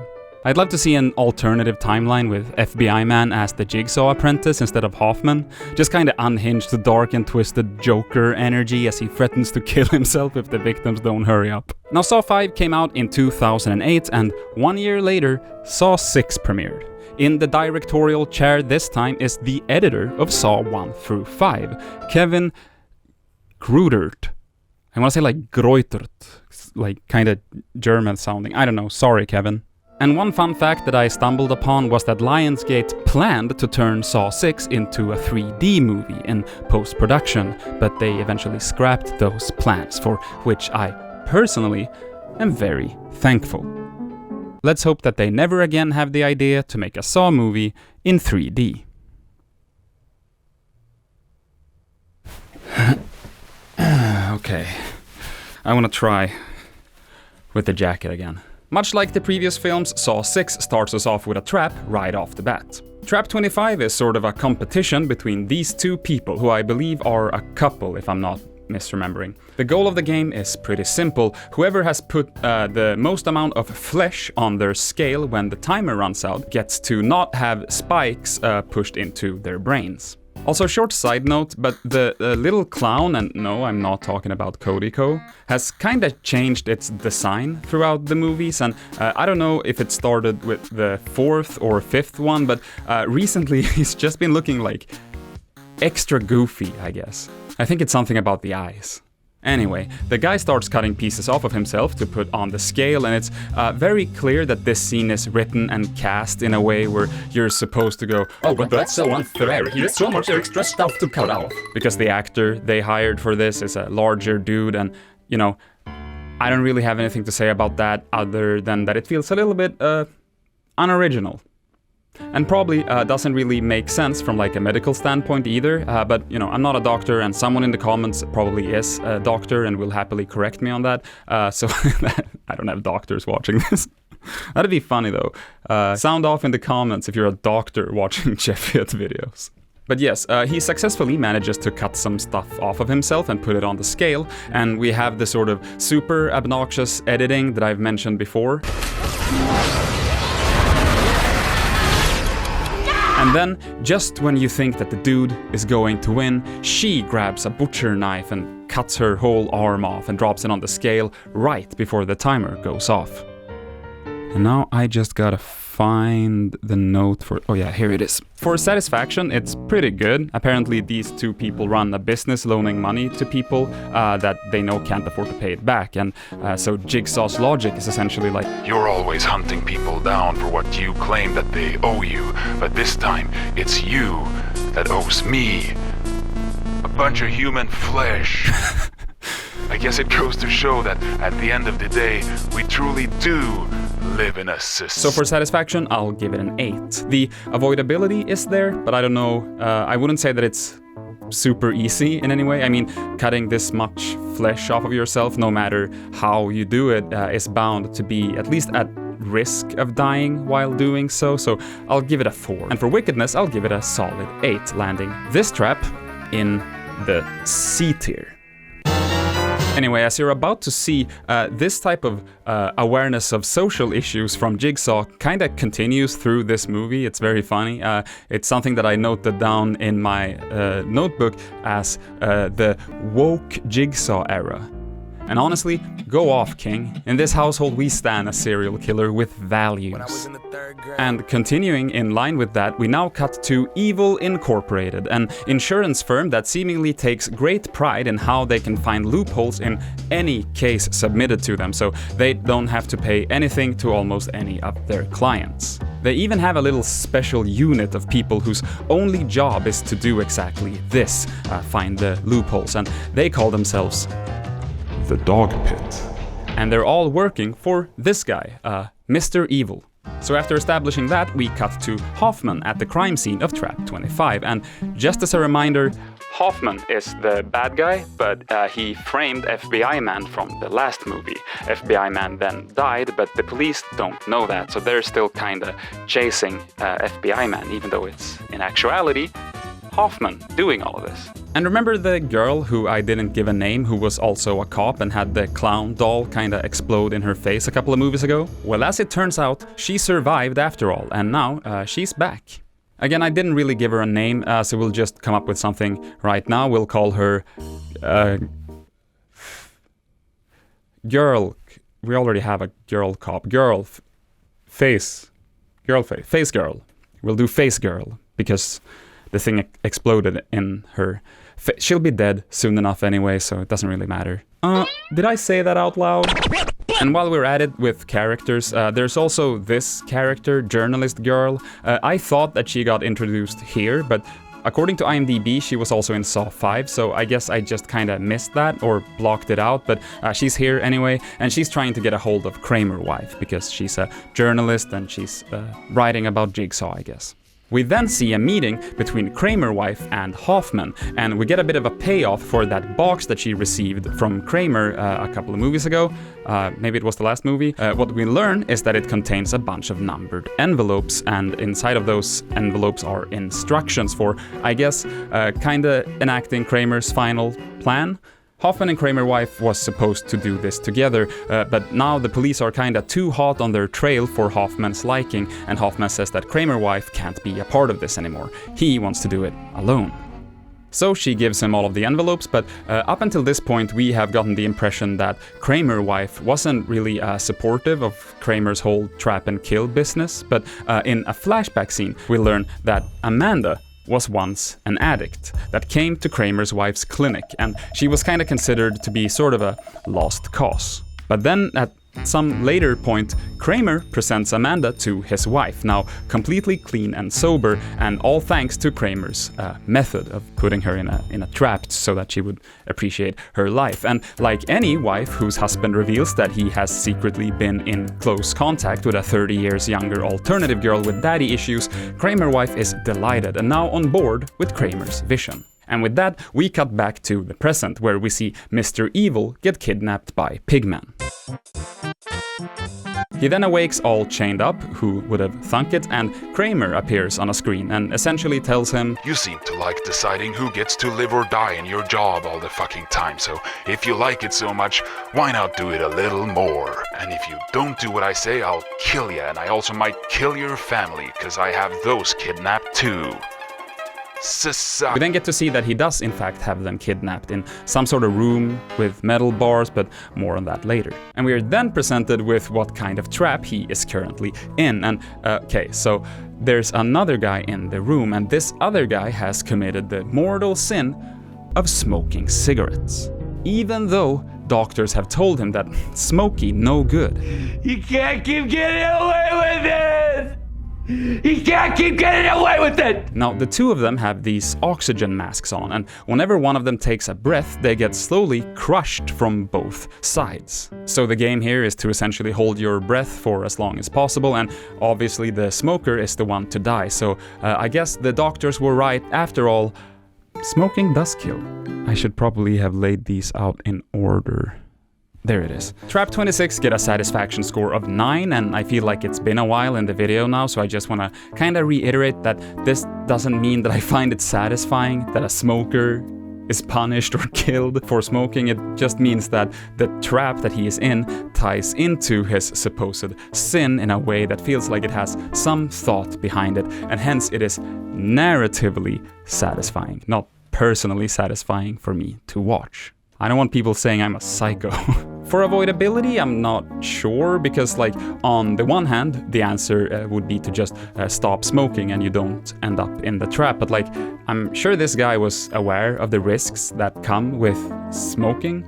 But I'm also willing to bet that if someone were to have told him that, hey, if you don't stop smoking, you will be kidnapped, strapped to a machine, and then put through like a breathing contest against someone with healthier lungs, then you'll be crushed to death, he probably would have stopped. So, could he have avoided it? Yeah, but that would kind of require him to know what's at stake here before he is even in the trap. So is it like feasible that he would understand how to avoid this? Not really. So I'll give it a 3. And for wickedness, I feel like this one is pretty tame. Bear in mind that it's tame in comparison to a lot of other stuff we've seen. It's not like actually tame. Getting crushed doesn't sound super fun, but I'll give it a 3. Meaning that trap number 26 goes into the D tier. Okay, so now the family caught in the room starts investigating their surroundings and find that there's a switch on the wall that says live and die. They decide to not touch that for now. There's also a tank of hydrofluoric acid connected to a sprinkler system, which could be bad, but on the upside, they do have a little TV where they can see Mr. Evil through security cameras, so at least they have something to pass the time with. We then cut to journalist girl who meets with Kramer wife, but Kramer wife doesn't want to talk, and as journalist girl walks away, she is attacked by Pigman. I'm here. Now, in a flashback, we learn that Kramer and Mr. Evil met once at some sort of function at Kramer wife's drug clinic. Mr. Evil explains to Kramer about his system that he has developed that he uses to determine if people should get insurance payouts or not. And back in the present, Mr. Evil pushes forward and comes to a window. He grabs onto 2 chains, and no, I don't mean the American rapper from Georgia, and then he's presented with 2 of his colleagues on the other side of the glass. The game here is that he essentially again needs to do what he does at his job every day, decide who has to die and who gets to live. He can only save one of them. So out of the 2 people in front of him, one of them is this young guy, but apparently this guy is utterly alone, like most of the time. He has no family to speak of, while the other is an older lady, but she has a lot of people that care about her. Now, Mr. Evil doesn't want to make this decision, but he eventually ends up making the wrong decision as far as I'm concerned, and he kills the young man. And like, to be clear here, I'm not arguing for any objective way to claim that one life is worth more than another. I'm just saying that in this specific scenario, maybe give the young guy a chance to live his life a little bit and stop being lonely. Maybe the lady who's had a long life with a bunch of people who loved her could be done with it now. Maybe it's his turn. Satisfaction 9, avoidability 0, I guess, and wickedness 1. That's E tier. There we go. Now, as you probably remember, last time we saw journalist girl, she was attacked by Pigman, and we now find that she is trapped in an identical room to the one where the wife and son is. Interesting. We then get a couple of flashbacks of My Nightmare Blunt Rotation, aka Kramer, Amanda, and Hoffman, as they are hanging out and setting up some of the traps that we've seen in the previous films. And the dynamic is weird. Amanda and Hoffman has this weird sort of jealousy of each other, and I don't know, I don't like it. And this isn't in the script, but quick fuck, marry, kill Kramer, Amanda, and Hoffman. Probably a basic answer, but I'd probably fuck Amanda, and then I would kill Hoffman, and I would marry Kramer. Because he might be a psychopath, but at least from what we've seen so far, he doesn't like put his wife in the in any of the traps. I feel like he'd be a very loving husband if you just let him do his thing and don't really meddle with it. And yeah, I'd kill Hoffman. With a gun. In present time, we see Kramer wife drop off an envelope somewhere, but we don't know where. And in yet another flashback, because they just love jumping around and making it super confusing to follow, we learn that when Kramer got his cancer diagnosis, he searched out Mr. Evil to get his insurance to pay for this experimental cancer treatment from this like Norwegian doctor who apparently has a super high success rate. Remember that. But Mr. Evil, being Mr. Evil, and this being Evil Incorporated after all, denies Kramer's request. This angers Kramer, which explains why Mr. Evil is now being put through these tests. And speaking of these tests, in present time, Mr. Evil walks into the next one, Trap 28. The gas maze. In this one, Mr. Evil's assistant needs to make her way through, like, a little maze, and there are these pipes that shoot out hot steam or something like that in her face. Mr. Evil is above her and he can kind of pull on levers to make the hot gas hit him instead of her so that she can, like, pass by, but it's a pretty gruesome little time. But she eventually gets to the end, climbs up a ladder, but now she needs a key. We find out that the key is inside of Mr. Evil, and the assistant, who doesn't want to die, grabs like a circular saw and goes all Texas Chainsaw Massacre on him, swinging it all over her head, but the timer runs out and she is killed by some contraption on her neck. Rip in peace. The narrative satisfaction is pretty low. Jigsaw tried to justify it with saying something like, "You need to see how far people will go when faced with death." And he then tries to be clever and says, "You hold the key to her survival." But that doesn't really do much for me, so I'll give it a 2. The avoidability is like a 5. I'll give it a 5. I mean, he does have the key inside of him, so yeah, I guess it is possible to get it out. It's just a bit much to throw that information on him when there's like 20 seconds left on the clock. Makes it a bit hard to imagine that he could have gotten it out without killing himself. And as for the wickedness, I burned myself in a sauna once on a hot pipe and I hated that, so it's pretty good. I'll give it a 7, landing this trap in the D tier again. A lot of D tiers lately. Back in Policeland, things aren't looking very good for old Hoffman over here. FBI man's fingerprints were found on the first crime scene, but forensics checked it out and found that there was no oily residues on the fingerprints, meaning that FBI man wasn't alive when his fingerprints were touched, when his fingerprints were left at the body. Furthermore, the police tech experts are currently working on de-scrambling the tape that they found on the crime scene to find the original voice. And with that, I guess they just mean pitching it back up and adding a bit of EQ or something. Guess we'll find out. Mr. Evil now goes through a door marked with a spiral. Behind it he finds a cute little merry-go-round, and chained to which are the members of the dog pit. This trap involves a lot of people, and it has to do with the percentage of people that doesn't get their insurance paid out, so he has to decide who lives and who dies by stopping this carousel and shooting them with a shotgun. It's a lot, but he ends up killing several of them and saving 2 of them, which is like the same percentage of people that gets their payout thing. It's got high satisfaction here. The percentage thing really lines up. He quite literally has to choose who lives and dies, which is the whole reason he's here, and what Jigsaw / Kramer / whoever is doing all of this at this point wants to teach him, so I'll give it a solid 10. The avoidability, on the other hand, is 0, I guess, because there's no way to not have to do what he is instructed to do, which is a bit of a bummer, because I really like this trap. I would love to see it score higher, but at the end of the day, we need to trust the system. And for wickedness, I feel like I say this all the time, but it's fine. I'd give it a 5, but that'd mean D tier, and I feel like this trap deserves to be a little bit higher, so I'll say 6, landing it in the C tier, which is getting full. Now, over in Policeland, the cops are now descrambling the tape, and I guess I was right, because they're just pitching it a little bit, along with some great techno babble, like whoever made this tape had access to some very impressive audio filtration equipment. But the best one is when the technician says that she will turn his algorithm upside down and let us hear what he really sounds like. Which is great, because that is exactly how audio editing works, you know? Just kind of turn it inside out, flip it around a couple of times, spin it on your finger like a pizza dough, and eventually it'll spit out a clean version. Damn, I love science.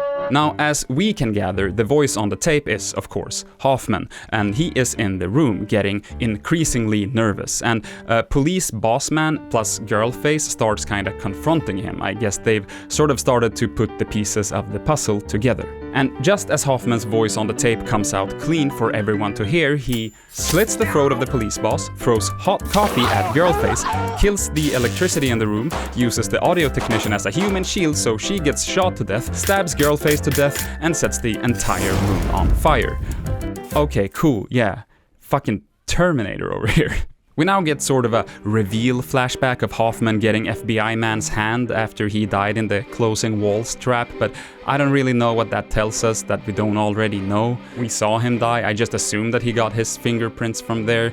But yeah, then we get a bunch of backstory that's like honestly not very important, even if this part is also presented as sort of like a mind-blow reveal. But yeah, essentially Hoffman gave some letters to Amanda that was part of why she freaked out and killed Dr. Girl back in Saw 3, I think. And we also learned that Amanda was dating the dude that caused Kramer's wife to lose her baby. It's all connected, it's all something, but also it's kind of nothing. Happy for them, or sorry that happened, but I'm not recapping all of that.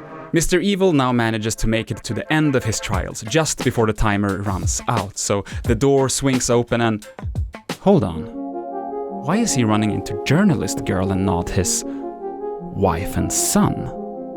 Well, as it turns out, in plot twist number 4387 of this franchise, these two are not his wife and kid. In fact, her husband, the father of this kid, is dead, and all because Mr. Evil didn't grant him an insurance payout. In the beginning, when Jigsaw said that he has Mr. Evil's family, he was talking about Journalist Girl, who is apparently Mr. Evil's sister.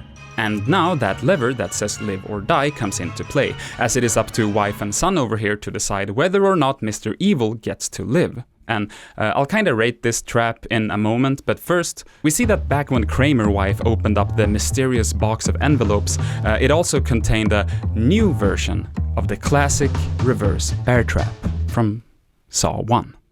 And apparently when she handed over the envelopes to Hoffman, that was all of them, but one. And this was all part of Kramer's plan, I guess. And she now sneaks up on Hoffman to catch him off guard, and she puts him in reverse bear trap 2, Dental Boogaloo.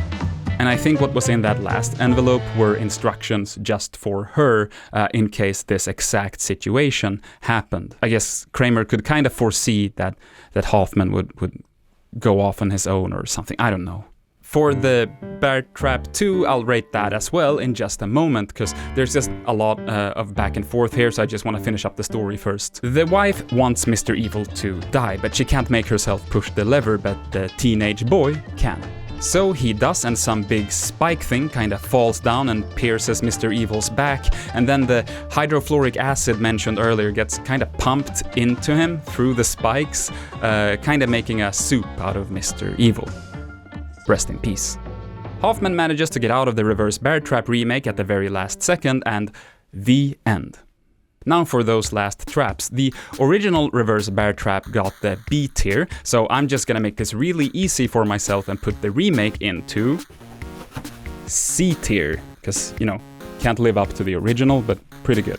And for Mr. Evil, one could argue that essentially this whole movie and all of the traps that he went through was one big elaborate trap for him, which only half makes sense, as I've been kinda judging all the traps differently, sometimes based on him being the victim and sometimes based on the other person that's part of the thing as the victim, but that's how I'm gonna do it, and I'm gonna say that the satisfaction there is 10. It's very well executed, and it all kind of connects to his backstory. The avoidability, however, is 0, seeing how at the end of it, the decision wasn't really up to him. And for wickedness, I'll just give it a 10, just because of the sheer amount of various shit that he had to go through, landing trap number 31 all the way over there. Also in the C tier. Whew. And that's Saw 6. Now, if you noticed a little dip in energy there towards the end, I was sorta running out of steam both while filming and editing, but don't fear, we're about to get right back into it, you know, full sended, highest gear. But first, I believe that we do have to address the elephant in the room here. Where did I get this amazing shirt? We are so glad you asked because we here at jeffiotcontact have something to tell you. This is our announcement that we have officially opened our merch store over at roblox.com. It's your one-stop shop for all your Jeffiot merch needs, such as T-shirt with Jeff logo, zip-up hoodie with Jeff logo, logo, hoodie with Jeff logo, sweatshirt with Jeff logo, jacket with Jeff logo, or how about cartoon Jeff face on T-shirt, lunge sleeve T-shirt, sweatshirt, or pulled over hoodie. Also available is the Jeffiot logo sticker, magnet, notebook, and mug, as well as the classic 10-tape Beautiful Day design. So what are you waiting for? Go explore the newly opened Jeffiot merch store today. It is with a heavy heart that we here at Jeffiot Inc. come to you with another announcement today. After the launch of our merch store over at roblox.com. We have come to the decision to shut down the store over at roblox.com. for a variety of complicated business-related reasons. This venture will not be pursued any further, and the shop will be taken offline in the very near future. It is with a heavy heart that we deliver these news today. Especially so quickly after having announced our it. sincerest apologies for any problems or feelings of hurt this may have caused. If you want to pick anything up, we recommend doing so soon as the merch store will in fact close down. roblox.com. Next up is Saw 3D, and the only thing I'll say about it before we begin is that as the name implies, it is a 3D movie and it was released as such in theaters. However, it did have a normal 2D release to DVD and whatever afterwards, and surprisingly, it actually doesn't suffer that much from the whole, thing coming at your face out of the screen that many semi-low budget 3D movies did around this time. But it does apparently explain why the blood in this one is gonna look kind of like pinkish, orange-ish. I mean, obviously I cut around most of the worst stuff, so you might not even notice it. But yeah, it's got like a weird color, and apparently that has something to do with how colors are represented when working with 3D, which forced them to do the blood like that. And I thought that was interesting, I guess. Here we go. Okay, so it's become time for Saw 7, the final chapter. That isn't very final, but Remember Lawrence, the funny-looking guy from all the way back in Saw 1 who managed to cut off his foot and then kinda crawled out of the room and we never saw him again? Well, this movie starts with him crawling, and maybe I'm just starved for like any character that I give a shit about, but this kinda immediately had me intrigued. Like, I'm guessing I'm not alone in constantly hoping that they'll somehow retcon Kramer's death and somehow bring people back from the first film. I don't know, just to kind of ground these movies in something at least somewhat resembling what it originally was, instead of this semi-complicated lore of all these various characters that are kind of hard to care about. So here's to hoping, let's press on. After the cold open with Lawrence, we cut to one of the strangest traps in the entire franchise as far as I'm concerned, and I'll tell you why. These two guys and this girl wakes up inside of a glass box, right in the middle of like some busy area, a bunch of people around, and throughout this entire trap, I was convinced that what was going on here was gonna be one of two things. Either, one, these guys are in like a fake trap, and this is a sort of performance piece to establish to us, the audience, how infamous Jigsaw has now become. And then later in the movie, these guys would end up in a real trap, maybe even a real version of the concept that they had come up with here for their fake trap.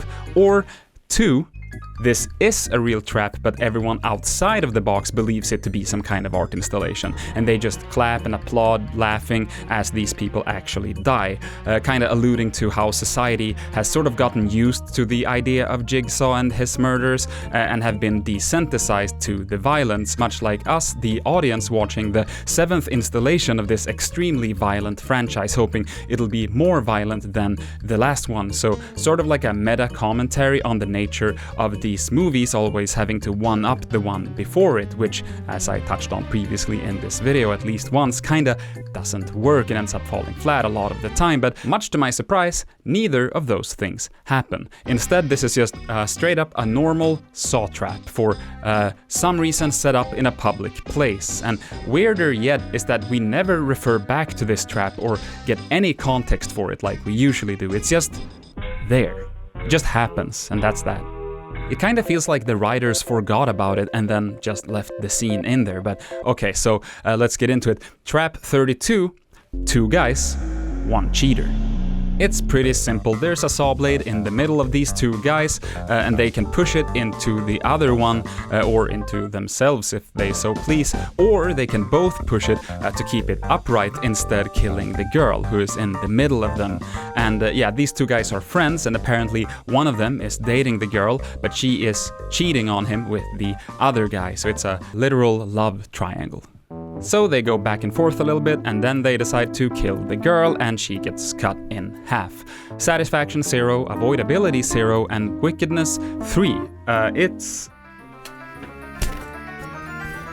F tier. Now, in this movie, we have, yet again, a new cop guy as our main character, and he's this kind of bland guy, and I'm just gonna call him Small Cop, because he's a short king. And we stand short kings around here. I just can't be bothered to learn his name, so he's Small Cop. Kramer wife has sought out Small Cop specifically, and she asks for total immunity in exchange for the info of who is carrying out Kramer's legacy. Small Cop agrees to this, and she reveals that it's Hoffman. We then cut to a TV interview with one of Jigsaw's victims, a guy who I'm gonna call Lie Guy. For no particular reason. He's just Lie Guy. Lie Guy talks about the pain and suffering that he had to go through, and then he has apparently also written a self-help book based on his experiences, and he generally seems like kind of a grifter. He'd probably have a blue checkmark on Twitter, is what I'm saying.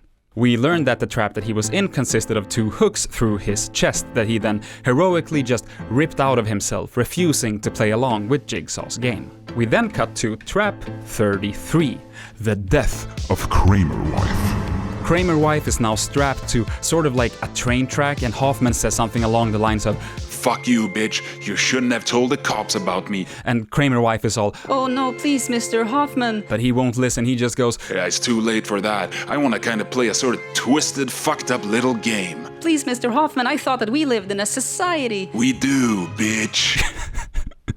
So stupid. And then he kinda uses his fucked up machine to cut her in half, but oh sheesh y'all, 'twas a dream. Fuck this note. Instead we cut to the real trap number 33. Chester from Linkin Park is a Nazi strapped to the inside of a car. Because he is a Nazi, he and his Nazi friends have done a bunch of uncool Nazi stuff, and now they're about to be punished for it. Chester has to rip the skin off of his back to save his friends, but he isn't fast enough and they all die in various gruesome ways. The satisfaction is pretty good with this one. Maybe I'm biased because I'm not a big fan of, actual Nazis, but it's also just a decent trap in general. It has a good sort of Rube Goldberg vibe going for it, and the avoidability is also good, and it's really brutal, and yeah, I'm just actually gonna throw it into S tier. Congratulations. We now cut to sort of like a self-help group therapy thing for Jigsaw victims, of course led by Lie Guy. Here we see the woman who cut off her arm in one of the earlier films, among others. For one of the characters, we get a quick flashback to the trap that she was in, which was some sort of weird contraption where they hang from like a metal bar above a bunch of fans, and I'm just gonna call that bonus trap number 8, and I'm gonna put it in the A tier. Again, it's a very like cartoony trap, and I like those. Lie Guy then starts holding like a speech, which is mostly a show for the documentary crew cameras that he has following him, and he shows off his scars, which, to be honest, are hella weak for being from a Jigsaw trap. I feel like he doesn't have half as much bragging points as the girl who has a prosthetic arm from being in a trap. He's got these little... It's terrible. And then after his little speech, his wife comes up and gives him a kiss in front of everyone, which is super weird, but good for you, I guess. And then slow claps echo through the room. In the very back, draped in darkness, sits a figure. In his lap, he's got a cane. He gets up and slowly walks towards the group. And we finally get to see who it is. And you better believe it's fucking Lawrence, dude! Also, Also, I didn't mention this before, but Lie Guy also has like a publicist and also a best friend who is like his agent or something. And also a lawyer that I definitely didn't forget to mention. And they'll come into play later, so I might as well mention them now. But after Lawrence has his little scene here, Lie Guy is leaving the building looking for his girlfriend who was supposed to be waiting for him in the car, but she's not there, and then he gets attacked by Pigman. I am Pigman. As it usually goes when someone is attacked by Pigman, he wakes up somewhere else. This time, he specifically wakes up in a cage. A little clown comes on a TV, and no, I don't mean Kevin Hart, and presents us with a twist that we never could have seen coming about Lie Guy. He lied. Oh my god. He was never in a saw trap, but that's about to change. Trap 34. I wear my sunglasses at night. Lie Guy's cage gets pulled up into the air and the floor has knives on it. He swings a little bit and he hops to safety. Satisfaction 0, avoidability 10, wickedness 0. It goes into the E tier. We then cut to Small Cop talking to Kramer wife, and while the character overall is very bland, he does have his moments, and one of them is his acting in this scene. Everything was him. Right, well here's my problem. That was left for me, and your fingerprints were all over it. When you told me Hoffman had it in for you, you didn't mention that it was because you tried to kill him. And also, it wasn't until I was writing this that I realized that the guy who plays Small Cop also played Todd in the first Final Destination. And that's fun. Anyway, the cops receive a DVD from Hoffman, and you gotta respect that he went through all of the trouble to shoot it on tape and then transfer it to DVD before sending it to them. Great attention to detail. But he says that he wants Kramer wife, but Small Cop don't negotiate with no terrorist, and he just locks Kramer wife in a holding cell for her protection. Lie Guy now comes upon trap number 35. Chair trap, fish hook, scream trap. Strapped to a chair is his publicist, and she has a string coming out of her mouth, and at the end of the string is a fishing hook on which there is a key. Lie Guy must now pull the string to get the key out, but the twist is that if she screams or make any noises, these sharp metal pipes will move closer and eventually kill her. So they try to save her, and I just have to say that the way that he pulls on the string is so dumb. He just kind of starts like janking it. Like, why would you do that? Like, I guess there is sort of a time limit, so maybe he doesn't feel like they have the time to be all slow and methodical about things, but it still bothers me. It feels like the opposite of how I would approach something like this, or how anyone would approach this. But anyway, after some pulling, he does manage to get the key out, but just like with 99% of all of the other traps in these movies, especially when the main guy needs to save someone else, he's just too late and she dies. But this is overall a very good trap. The satisfaction is good. She needs to keep quiet, just like how she needs to keep quiet about the fact that this guy is just lying to the world about being in a saw trap before. So I'll give it a full score of 10 for that. The avoidability is pretty good. Like, it might be that they don't have quite enough time. Again, that always seems to kind of be a theme. They couldn't really approach it more slow and methodical, so I'll give it an 8.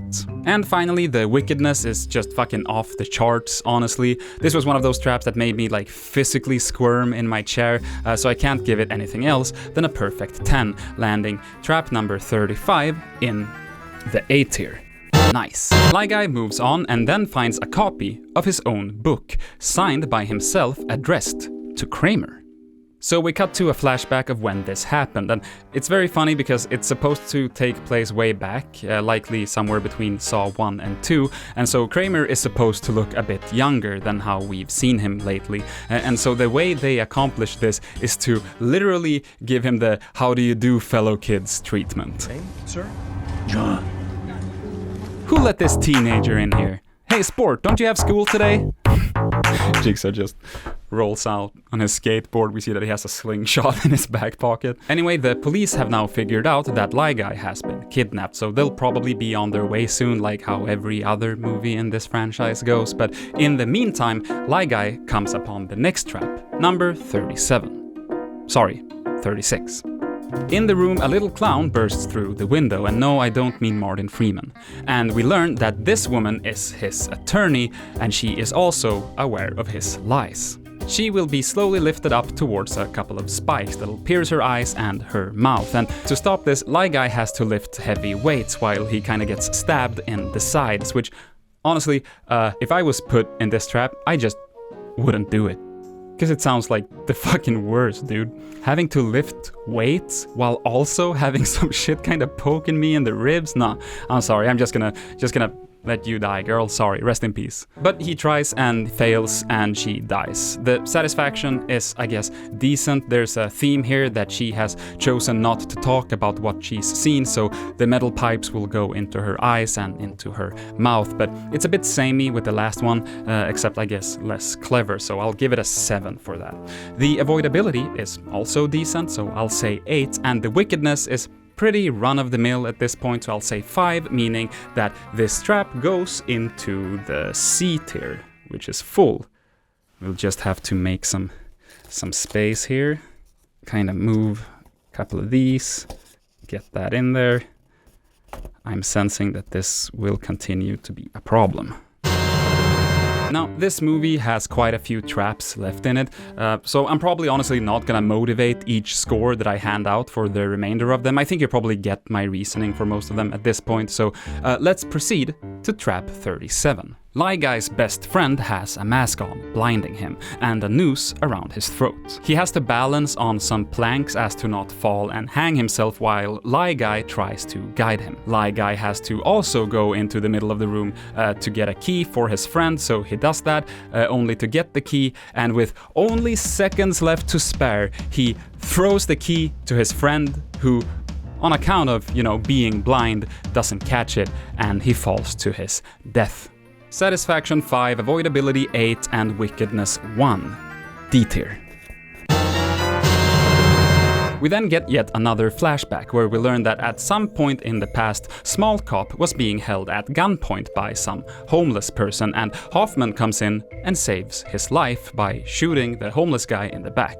Hoffman, of course, considered this a favor, saying that Baby Cop now owed him, but Baby Cop reported him for police brutality, presumably. Hoffman didn't like this, and later Baby Cop transferred to Internal Affairs and managed to put away 3 of Hoffman's colleagues. And Hoffman really didn't like this and swore revenge. So that's their little backstory and how Baby Cop plays into it. Again, it really does not matter, but now you know. Lie Guy then comes upon trap 38, like pulling teeth. He learns that there are codes etched into the back of his teeth, so he begins to pull them out, and, satisfaction 0, avoidability 0, wickedness 8, E tier. Might as well pick this up right away, because he then makes his way into the next room, trap 39. Hooks, like in his book. In this one, Lie Guy's girlfriend is being held captive.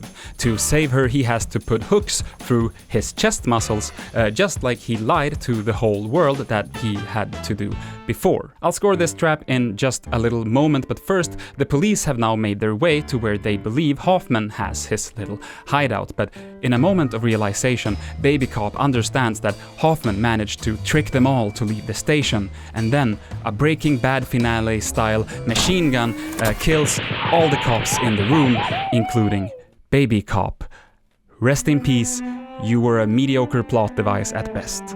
Also, I am gonna count the machine gun as bonus trap number 9, and I'm gonna put it into the A tier, because Breaking Bad and stuff.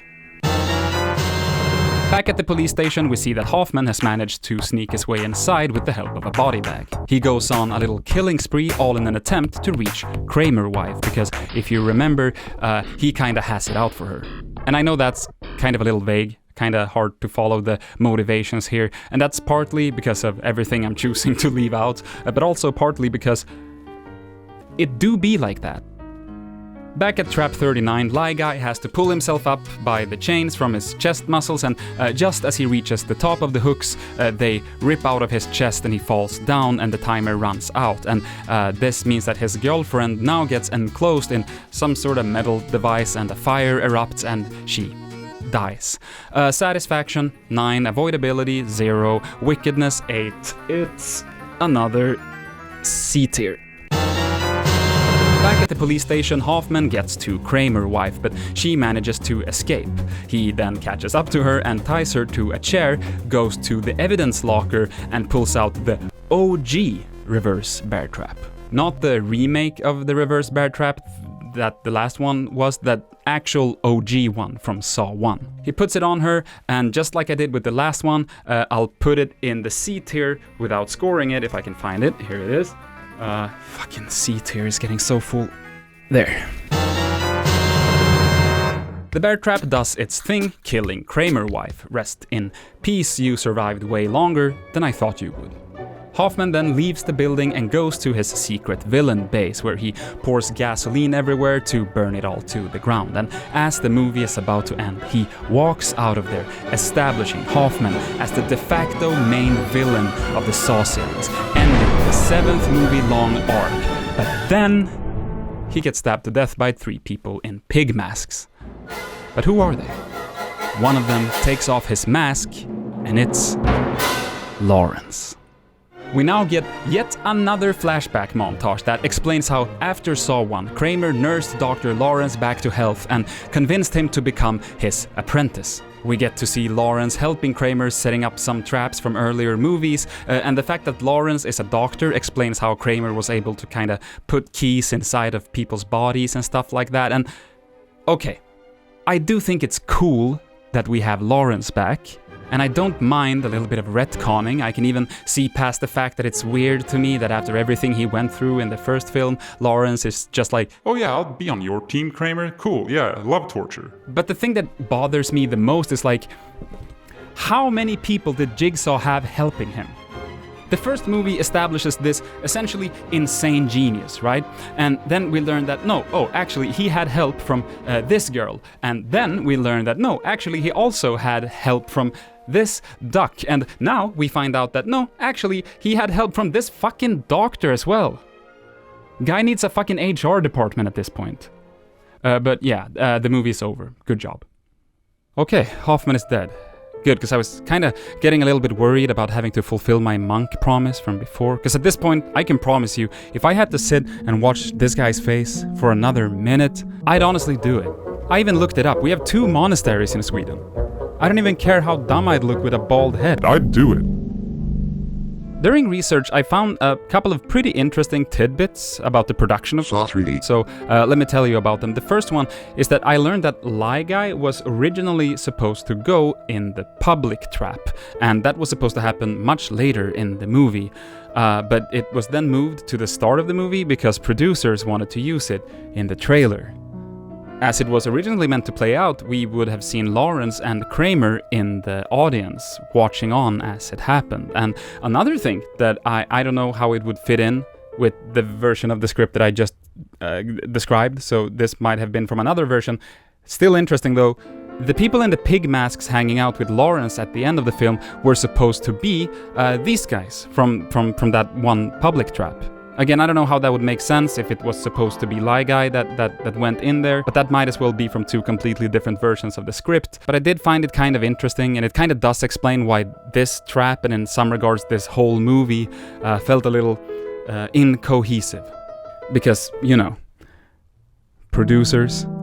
We hate producers around here. Whew, almost kicked my tea, Jesus Christ. But so, Saw 3D came out in 2010, and at that point we had gotten 1 Saw movie every year for 7 years. But at this point, some producer somewhere probably felt like enough was enough. Likely not in the sense that they asked themselves, hey, are these movies even making sense anymore? Because who cares about originality or creative intent? No, what they more likely asked themselves was something along the lines of, hey, are these movies even making money anymore? to which the answer was yes, but not enough.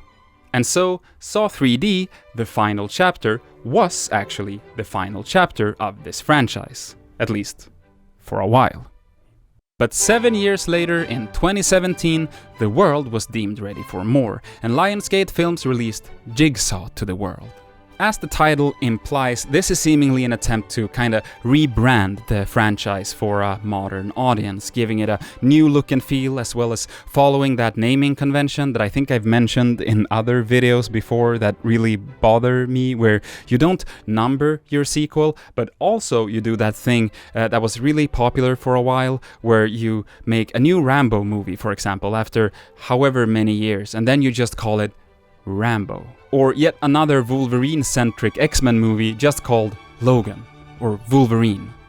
And yeah, Rocky Balboa, Riddick, Predators, or in this case, Jigsaw. But as you're about to find out, spoiler warning by the way, it really isn't that different from the other sequels, but let's check it out and you'll probably understand what I mean. Right, also, as you've probably noticed, I've tried to make the most out of this small space that I'm filming in here, but for the side angle I sometimes cover up quite a lot of the movie, and I think this next one is the one where that is the most prominent. I'll try to get around it with editing, and it does get a bit better after this, but yeah, sorry about that. So we start off with a guy running from the police, getting on the roof of a building where he is finally stopped and held at gunpoint. This guy, who I'll call Old Cop, tells the other cops to aim for the remote that the man is holding. The man says that 5 people will die and stuff like that, and then he pushes the remote and they shoot his hand, but also he gets shot in his chest, so he kinda dies. He doesn't completely die, but he pretty much dies. Now, when he pushed that trigger, this started the game for this group of people who wakes up inside of some kind of barn. They all have buckets on their heads and chains attached to a wall with saw blades, and this is trap 41, and to escape it, you have to give a blood sacrifice. Which essentially just means that if they cut themselves even just a little bit on these blades, that will be enough for them to pass and not die.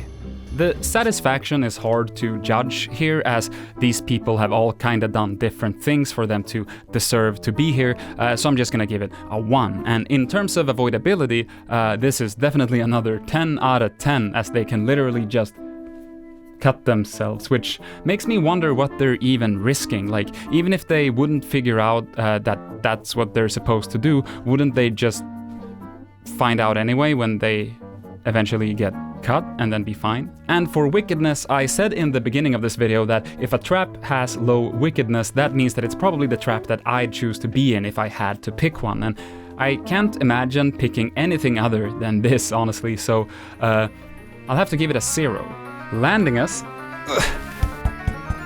in the E tier. Anyway, they all survive except this one guy, because he was unconscious and then woke up at like the last second and I guess went in head first into the trap. Now, I know I gave it a 10 out of 10 avoidability, but honestly I stand by it. You snooze, you lose. Wake up, you're in a saw trap. The other 4 make it to the next room, but we then cut to this guy, a new main character type guy that looks like every white guy, and he has the personality of a chair with jeans on it. I'll call him Dr. Baby, because he looks a little bit like a baby, and he's a doctor. Old Cop brings him in to help with a body that they've found, and we learned that it's the guy who just died in Trap 41, the guy who was unconscious. They remove the bucket and his head is kinda sliced off. We then get yet another cop character, and I'll call this guy Cool Cop, because I'm running out of names at this point, and I guess he's kinda cool. He has a suit on, so yeah, pretty cool. Cool Cop. Dr. Baby finds a USB stick inside of the body and they plug it into their lab computer, which is always a great idea to do. Never hesitate to plug a random USB into your PC, especially if your computer is connected to like a network of other computers containing sensitive documents and such, and especially if you found it inside of a dead body. So on the USB stick they find an audio file, and it sounds a lot like our old friend Kramer, but to make sure they send the audio to their voice rec, which I guess is a whole ass department just focusing on recognizing voices. Good for them. Taxpayer money well spent. Back in the barn, a little clown comes in on a bike, and no, I don't mean Pee Wee Herman. And we then get reminded that this movie was released in 2017 because the scene kinda stops and one guy goes, "No, it's not creepy at all." So that just happened. And Jigsaw is standing right behind me, isn't he? Anyway, some stuff happens, they all have something to confess to, because of course they do, and then we get to trap 42. This girl once stole someone's purse. That person had an asthma attack and died because her inhalator was in said purse, and now we learn that this girl has been injected with some sort of nerve agent or poison, because of course she has. And there are 3 syringes, one of them with an antidote, one of them with a saline solution, and one of them that will cause an excruciating death. There are texts on the syringes for her to be able to figure out which one is right, but she doesn't want to do it, and eventually they all get hung by their necks due to her inability to make a decision. So the 2017 guy makes an executive decision for her and injects her with all 3 of the syringes. They are immediately let go from their chains, but the girl dies. Rest in peace. Satisfaction 9, avoidability 10, wickedness 4, it's B tier. Over at the police house, yes, that's what it's called, police house, where the police live, they have managed to match up the voice, and apparently it's a 100% match with the voice of Kramer. But Kramer has been dead for 10 years. Back in the barn, 2017 guy tries to take a shortcut which isn't allowed, and his leg gets caught in bonus trap number 10, which consists of a bunch of wires wrapping around his leg. The other 2 goes into a sort of silo, and that starts to get filled up with seeds or something, and after a while knives and saw blades starts just kinda falling at them, which is pretty funny. And 2017 guy has the power to stop this if he reaches inside, like through the wires, and pulls on a lever, which cuts off his legs, and then he has a very 2017 reaction. Yeah, that's me. Now you're probably wondering how I ended up in this situation. And I'm looking through my script on the teleprompter, and for some reason, I don't think I put this little bonus trap in any of the tiers, so I'll just make it up on the spot right now. Bonus trap number 10 goes into B tier. And I'm counting it as if like the silo thing was part of that bonus trap. Which means that this little photo I have of them in the grains in the silo isn't necessary, so I'll put that away. The other 2 gets released from the silo though, so they're all good. At the same time, the cops find the body of the poisoned girl, and I haven't really mentioned this character yet, but Dr. Baby has an assistant. It's this girl, and when they find like another puzzle piece in this body, we have yet another 2017 Joss Whedon style line delivery from her. Jigsaw. You don't want to be like this. This is disgusting. This is awful in every way. And hence, I'm just gonna go ahead and give her the name Epic Girl. Now, the police have found that there has been a lot of traffic from Dr. Baby's computers in his lab here to some sort of deep web jigsaw fan forum, and Dr. Baby obviously haven't done this, so Epic Girl is now a suspect. Old cop questions her and she acts all dicey about it, so they question Dr. Baby about her, but he essentially just says that he trusts her completely. Dr. Baby and Epic Girl then meet up in a bar, talking about how they are both suspects now, and we find out why Epic Girl was being so dicey, because she brings Dr. Baby with her to her warehouse.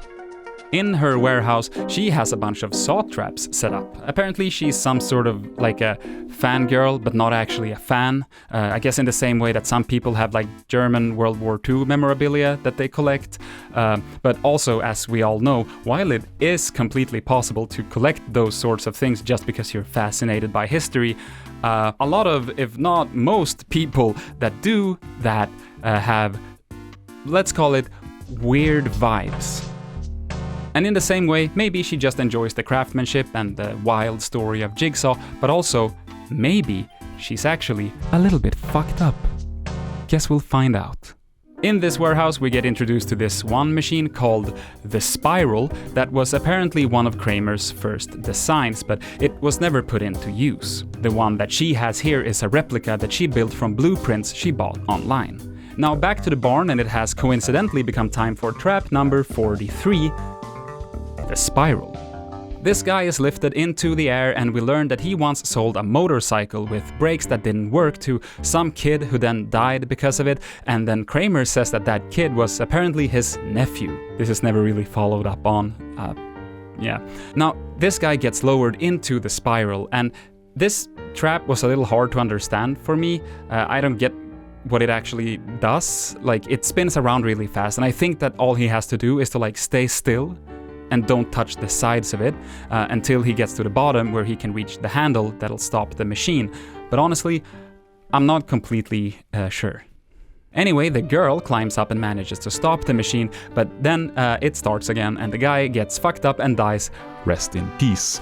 The satisfaction is there, something about the motorcycle brake and having to stop this machine with a brake handle and that it's powered by a motorcycle, but it's also a spiral, which is seemingly like a big deal, has a lot of symbolic meaning, but I don't understand the significance of the spiral iconography that has been around for a couple of movies now and will continue to be around, so I'll give it a 7. For avoidability, again, this trap kinda confuses me, but it seems to be possible to just not move and survive, and if she didn't go fucking shit up, maybe he would have lived. I'll give it a 7 there as well. And for wickedness, it's pretty fucked. I'll give it a 6. C tier. Now, back in the real world, Cool Cop confronts Dr. Baby with suspicions that he is the new Jigsaw, but Dr. Baby makes a very compelling case that Old Cop is actually the new Jigsaw, because he was probably the one who actually shot the guy in the beginning so that he couldn't talk.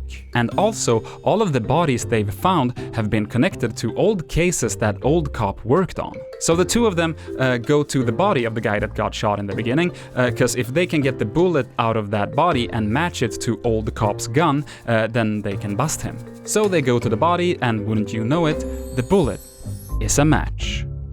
After this, Dr. Baby goes back home where he meets Epic Girl, who says that she knows where the game is being played, but that they can't involve the cops because the cops are trying to frame them. She suggests that the two of them should go there, and he's like, "Oh, and we're gonna do what? Take on a serial killer with our big brains?" And she goes, epically, "And this." Now this is awesome. Back at the barn, the last two remaining people, the guy who got his leg cut off and the girl who is also there, wakes up in a new room, and in walks none other than motherfucking Kramer. Yeah, you better believe, risen from the dead. Yeah, boy is back. Now, previously in the film, we learned some backstory for this girl. She apparently had a baby with her husband, but he rolled over in his sleep and accidentally smothered the baby. But now that Kramer is here, she recognizes him, and we learn that they used to be neighbors, and in fact, he knows that the story about how she lost her baby isn't true. What actually happened was that she smothered the baby and then placed it in the bed next to her husband to frame him. And Kramer doesn't like that one bit. At the same time, Dr. Baby and Epic Girl is making their way inside of the barn, but they start to doubt each other. Maybe one of them is the new Jigsaw, but then Old Cop busts in just like they thought, and he holds them at gunpoint. He must be the new Jigsaw. Dr. Baby and Old Cop fight, and Epic Girl runs away. Dr. Baby and Old Cop then kinda lose track of each other, and suddenly Old Cop gets stabbed with a syringe. Now back in the room with these two, Kramer leaves them with a shotgun and says that the game is simple. One shotgun, one bullet, it's all up to you. So eventually the girl gets up and takes the shotgun, points it to the other guy and shoots, but whoops! Looks like Kramer just pulled the old reverse gun trick, because when she presses that trigger, the gun actually shoots backwards, killing the girl.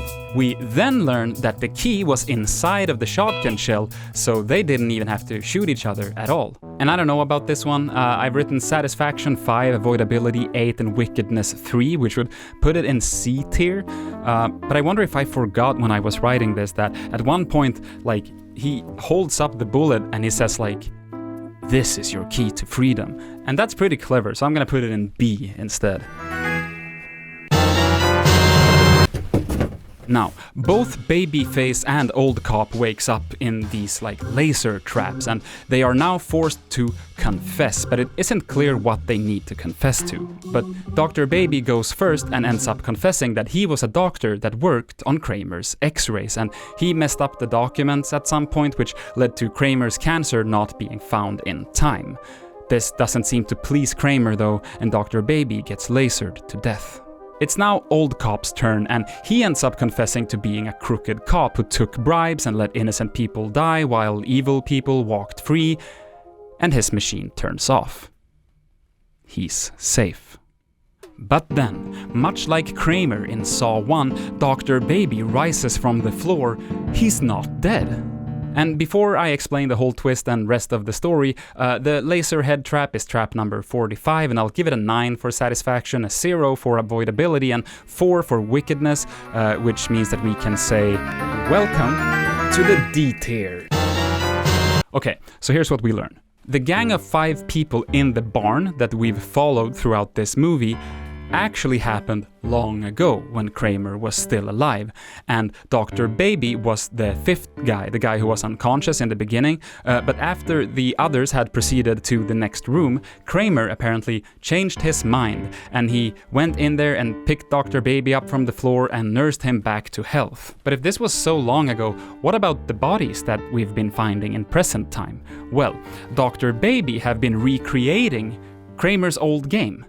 So the bodies we've seen have all been from this new iteration run by Dr. Baby, but the movie has been showing us Kramer's old game. So Kramer isn't actually alive, unfortunately.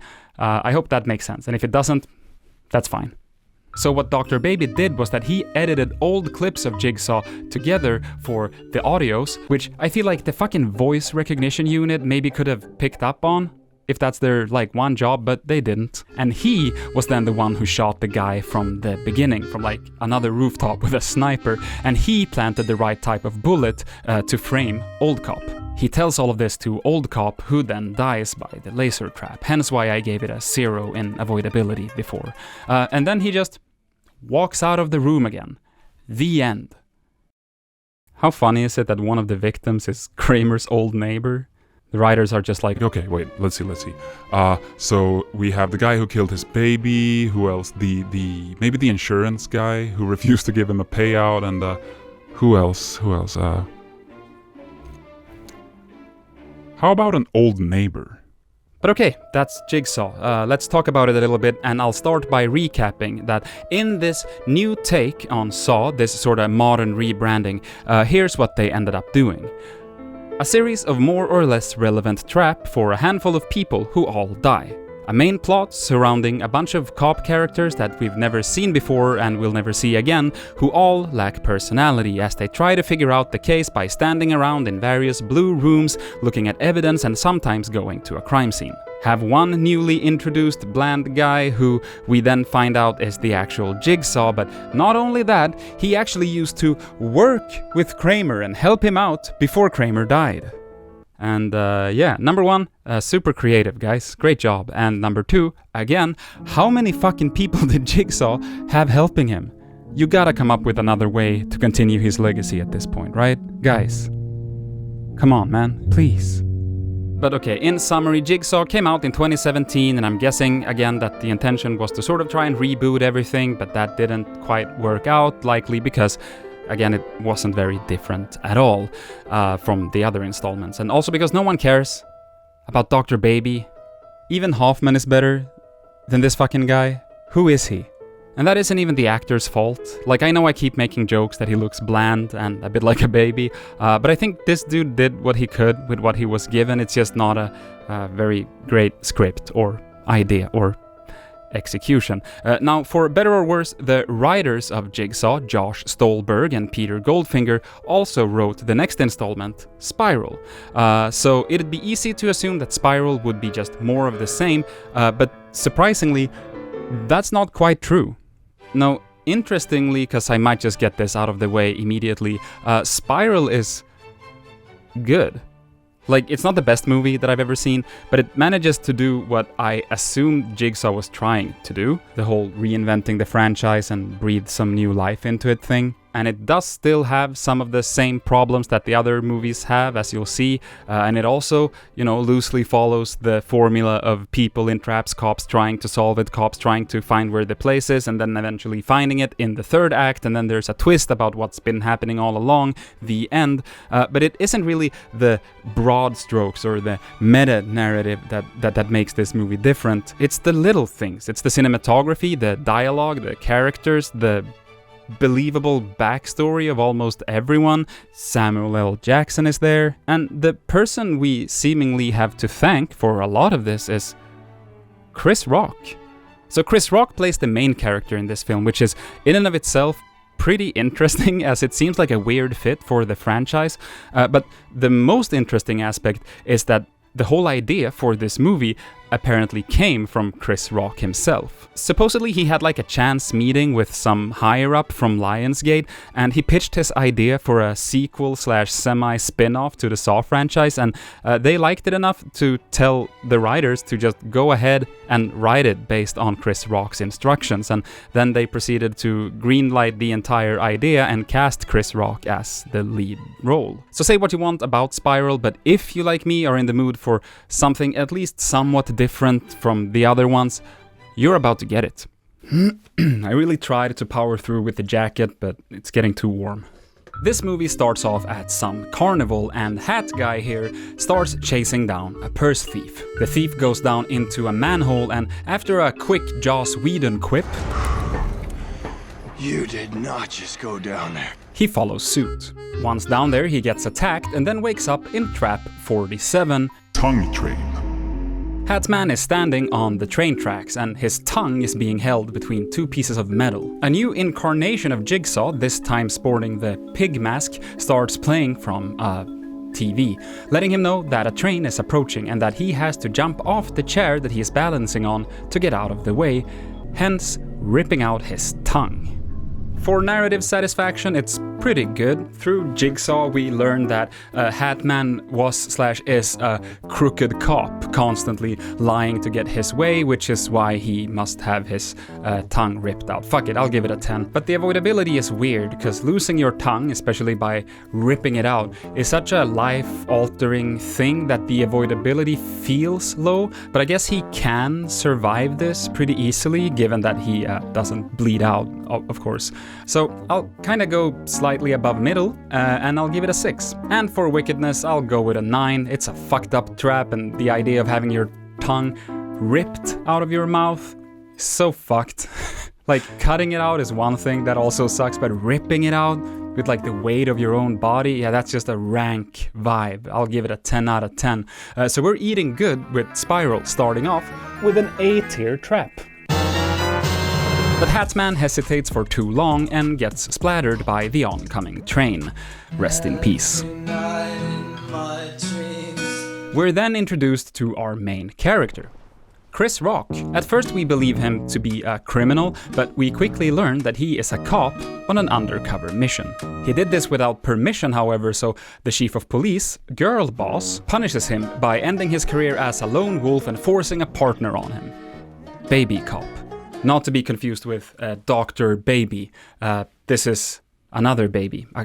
A cop baby. A baby cop. Now you can probably see what sort of setup we're working with here. Older, cynical cop who's seen it all gets partnered against his will with rookie cop straight from the academy. It's a buddy cop movie, essentially, but in the Saw universe, which is pretty cool. Like, actually, that's pretty cool. I like that. Now, Chris Rock has a lot of comedic relief dialogue in this film, talking about his divorce, talking about the other cops in the division and stuff like that, and you're kind of really missing out on all of that and all of the more subtle stuff by just listening to me recapping it, but I mean, you already know that if you've watched this far, so moving on. Chris Rock's backstory is that his dad is the former chief of police. He's sort of a hero to many on the force, but Chris Rock is viewed as pretty much the exact opposite. Most other cops hate him. But why? Well, as foreshadowed in this scene where he pushes a dead rat off of his desk that someone put there, Chris Rock is a rat. Not a snitch, because there's no such thing as cops should snitch on other cops, so that doesn't make you a snitch, that makes you a rat. I feel like the terminology is important, but that I also don't know it. As it turns out, most cops around these parts are crooked cops. They do what they want, whenever they want. But at some point, Chris Rock ratted another cop out, and now they all hate him. This has made Chris Rock bitter and hostile, and explains why he prefers to operate alone. Baby Cop, on the other hand, is new, blue-eyed, and naive, and looks up to Chris Rock, or he especially looks up to Chris Rock's dad, the old chief of police, like I said. And he is apparently the reason why Baby Cop even wanted to become a cop in the first place. So the two of them go to investigate the murder scene of Hat Guy, and upon arriving back at the station, Chris Rock receives a box with a USB stick in it. And so, as opposed to the behavior of some other professionals previously seen in this franchise, Chris Rock makes sure to not stick the USB in his computer, but rather in his rookie sidekick's computer. Okay. Whoa, what are you doing? Don't want to fuck up my computer. Okay. Let them cook. On it is a message from Jigsaw pointing them to another location, so they go there and they find another box containing Hatman's tongue and police badge. Yeah, he was working for the police department. Confirmed. Back at the station, after arguing a little bit with his colleagues and then with his boss, Chris Rock is finally given the lead over this investigation. Later, when coming home to his apartment after work, Chris Rock runs into his dad, Samuel L. Jackson. They have a bit of back and forth, and Jackson then invites Chris Rocker, that's his name. His name is Chris Rocker. I'm drinking Rollin' Rock on the Rolling Rocker. They have a bit of back and forth, and Jackson then invites Chris Rock over for dinner. We then see the police continuing their investigation before we cut back to Jackson again, this time getting out of a car with his gun in hand, walking into an old abandoned warehouse. Now, one of the crooked cops that was introduced earlier goes to follow up on some lead, and he tries to find this one, like, homeless guy, I guess some kind of informant, but instead he ends up getting attacked, and he wakes up in Trap 47. Finger-ripping fun. In this trap, as the name implies, he has to rip off all of his fingers within a certain amount of time, or he'll get electrocuted to death. This is because he, too, again, is a crooked cop. And the fingers connection comes from a clip of him just shooting a guy point blank because the guy flips him off. Hence, the narrative satisfaction is fine, but nothing to write home about. I'll say 7. The avoidability is a bit unclear because I don't really understand if he needs to pull or if the machine is kind of doing the pulling, because it kind of looks like it's the machine, and if it is, then he really doesn't determine the speed of the process. So if he doesn't make it in time, is it really his fault? And yes, he doesn't make it in time, by the way. So I'll give it a 4. And for wickedness, it's kind of the same as with the satisfaction. It's not bad, but we've seen so much at this point that having your fingers pulled off feels kind of run-of-the-mill, so I'll give it a 6, which adds up to 17 points, putting Trap 47 in the D tier, which is also getting full. Now, Chris Rock goes to meet with his dad to have that dinner that they discussed, but his dad isn't home. Strange. There's a lot of flashbacks in this one, just like in a lot of the others, and I'm skipping over most of them. They build on details of what has happened in the past without being, like, super relevant to the overall plot, but the movie is generally pretty good with feeding us just enough details to stay engaged, but not so much to feel extremely lore-heavy. But I do have to point out that I do love this one specific flashback because it continues the trend of making people look younger by just giving them a backwards hat. Look at baby Chris Rock over here. What a little guy, what a tiny little youngster. Chris Rock then receives another package, this time containing the fingers of that cop from before as well as his badge. So now the cops know that whoever this killer is, he could get any of them at any point. Then there's like a heist scene where a baby cop and Chris Rock make their way into, I guess, like a crack house, but it starts out with the Tarantino angle, so shout out to my boy Quentin Reviews. Next up, they go to talk to the guy that Chris Rock ratted on, since he might have a motive to kill a bunch of cops. The guy obviously isn't a cop anymore. Instead, he leads a self-help group for people with substance abuse problems. Through a flashback, we learn what it was that he did when Chris ratted him out. They were talking to a witness of police brutality who said that they would happily testify against another dirty cop, and this dude then just pulls a gun and shoots him point blank. Pretty fucked up, if you ask me. You shouldn't kill an innocent witness. Hot take. After work, Chris is still trying to reach his dad, but still to no avail. The next day, they receive yet another package at the police station, and inside of it, they found this little marionette doll, if that's what they're called, made out of skin, along with the message, "Am I getting under your skin?" And as Chris Rock turns the doll over, it has a tattoo on it that reads, "Charlie." This tattoo belongs to Baby Cop. Whoever this killer is, they have now killed Baby Cop as well. It's almost as if they specifically have it out for Chris Rock. The police then find where Baby Cop's skinned body is hanging, but at the same time, Girl Boss gets a text message from Samuel L. Jackson saying that he has a hunch about this new Jigsaw case and that she should go check out a specific old case file. So she goes down into the archive, and this is when Chris Rock is called to another crime scene where an officer has gotten randomly stabbed, but he then suddenly remembers something that the killer said in a previous letter. "I'll take your head." And he realizes that Girl Boss is the head of the department. Oh my God. So he rushes back to the station, but it's too late because Girl Boss has ended up in trap number 48. In this trap, she gets some sort of plastic bag over her head, and hot wax starts to pour out all over her face. And to get out, she must cut her own spinal cord with a saw blade against her neck. The satisfaction here is not great, I'll say 3. The avoidability seems extremely low, so I'll give it a 2. And the gruesomeness is pretty high, I'll say 8. So that's a D tier.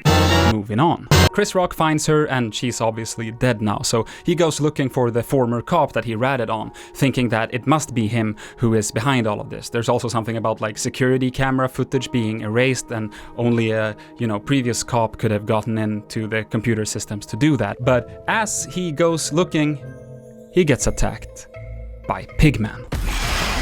We now finally cut to Samuel L. Jackson, who is making his way through the abandoned warehouse, where he finds a bunch of pig masks and then he gets attacked by a pigman. I hope everyone understands that when I say pigman or Miss Piggy, it's just whoever the killer is wearing a pig mask. That's not like an actual character. I just realized that I thought that was an obvious joke. But if you've never seen the movies, maybe you've watched this far thinking that like, but who's this third villain? who's this pigman guy? Just helping Jigsaw. Chris Rock now wakes up shackled to a pipe. He screams for help, but no one can hear him. So he grabs the saw he finds on the floor nearby, but it doesn't work on the chain. Wait, does this mean that he has to cut off his... Oh, never mind, there's a hair clip on the floor and he picks the lock with that. That's bonus trap 11, and I'm gonna put that in S tier. Love it. The only pattern here, I feel like, is that I like the goofy traps. Chris Rock now gets up, and there's another person in the room with him. It's Fired Cop, the one that he suspected of being the killer. There's of course a tape for Chris Rock to play, and he does, and then a big machine starts shooting shards of glass at Fired Cop, and after some time, Chris Rock finds the key to the trap. It's like in a garbage bin, and he goes to set the guy free, but it's too late. And the narrative satisfaction is, I don't know, the voice on the tape said something about Chris Rock's career shattering like glass, and that he could save the guy, or that he could throw the key in the garbage can, but it all feels like a bit of a stretch. I'll give it a 4. The avoidability is there if you can figure out the wildly cryptic detail that the key is actually just laying right over there in the trash, but since it's so vague, I won't go higher than 8. And for gruesomeness, it's good. I like it, as in, I don't like it, which is good. You get it by now. 9, which is 21 points, and that is B tier. Chris Rock then continues to make his way forward, and it's finally become time for the reveal. Now, hold on to your seats, because as it turns out, Baby Cop was behind all of it. But why? Well, remember that random witness that got shot? Well, as it turns out, he had a son who saw it all happen, and that son was Baby Cop, and he swore revenge.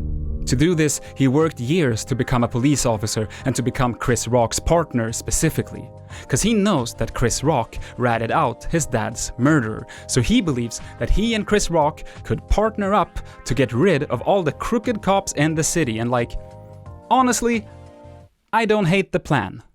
Because we're not talking about cops on a little bit of a power trip here.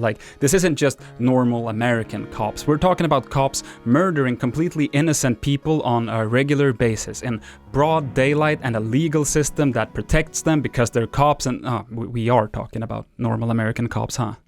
Anyway, Baby Cop calls the police, says that there's an active shooter in the building and then hangs up. This has just become time sensitive. Baby Cop then hands the gun over to Chris Rock and says, "Let's go see your dad," and he brings Chris to his final test. Now, this is sort of like a multi-step trap, so I'll go through the narrative and then I'll rate it. In the room is Chris Rock's dad, Samuel L. Jackson. He's hanging from the ceiling in a bunch of wires while his blood is slowly being drained from his body into a couple of glass jars on the floor. Chris points the gun at Baby Cop, who says that if he uses his one bullet to kill him, then he will also be killing his dad, because you see, above them is a small target. And the only way to save Samuel L. Jackson's life is to shoot that target before he dies. Then there's something of a reveal here that isn't really that surprising, which is that Samuel L. Jackson was also a crooked cop when he was the chief of police, and he helped the whole department get away with their various crimes. But again, can't say that I'm surprised. I kinda assumed that was what was going on with him ever from the beginning, so... But it's there. It happens. So Chris Rock decides to shoot the target to save his dad, so he does, and at the same time, SWAT forces are now storming the building. Chris Rock shares a quick moment with his dad, but then he runs after Baby Cop and they have a fight. The SWAT team is now cutting a hole through the door, and we see that there's a wire on the door that they will soon cut through. Wonder what that does. They finally break through, cutting the wire in the process, and as they run into the room, Samuel L. Jackson's wires start lifting him up into a standing position. Strong lights blind the SWAT team, so they can't see that it is in fact just the old chief of police standing there. All they see is a dark silhouette, and then that silhouette raises its arm, seemingly holding a weapon, and points it towards the SWAT team. They, of course, open fire, killing Samuel L. Jackson. Chris Rock screams in agony, all while Baby Cop escapes through an elevator. The end. And that was Trap 5-0, the big 5-0. Gun with one bullet, dad blood drain, target practice, door string, marionetzi. The satisfaction is high. Most of it makes sense, except the detail of specifically shooting the little target. I don't really get that. But yeah, it's good. I'll give it a 9. Avoidability is, I guess, 0 for Samuel L. Jackson, but he's mostly a tool and the trap is meant for Chris Rock. Again, this is kinda against how I've counted some of the other traps, but I don't want to give this one a 0 in avoidability, and this tier list is so inconsistent anyway, so you probably don't care. I'll give it a 6 on account of Chris Rock making it out alive. And for wickedness, it really isn't that high. I kinda wish there was like a score for ingenuity or something, cause I mean, honestly, this trap is pretty cool and I applaud the writers, but alas, it's not very wicked. I'll give it a 3, landing trap 50 in the C tier, except fuck that, I'm gonna put it in the S tier. And now you might be wondering why I'm not doing that. And that's because I'm looking through the little notes I have here, and I don't seem to have printed it, which is weird, but I guess it was bound to happen. So instead I'll just take this one that we didn't use before, of the 2 people in the grain silo, and I'll just, you probably can't see that, write 50 on it, and put it where it belongs, in the S tier. One interesting thing about Spiral is that my hair sucks. Should do something about that.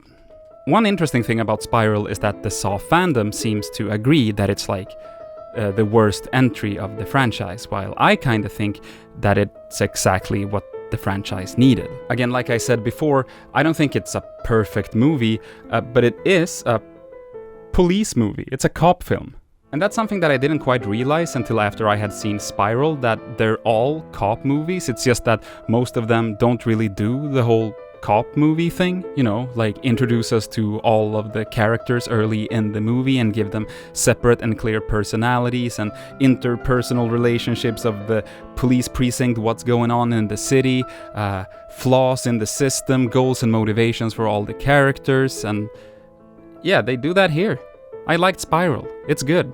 But with that, I feel like I've yapped on enough about Spiral, which is also what the world said after having seen Spiral. Enough of that, said the world. How dare you try something different with these movies? Can't we just go back to the franchise that we know and, well, that we know? And so it shalt be, answered Lionsgate firmly. And with that, we're now finally getting into the latest film of the Saw franchise. For now. Saw 10. Or Saw X. Sax. But before we begin it, I want to take a moment and ask the following questions.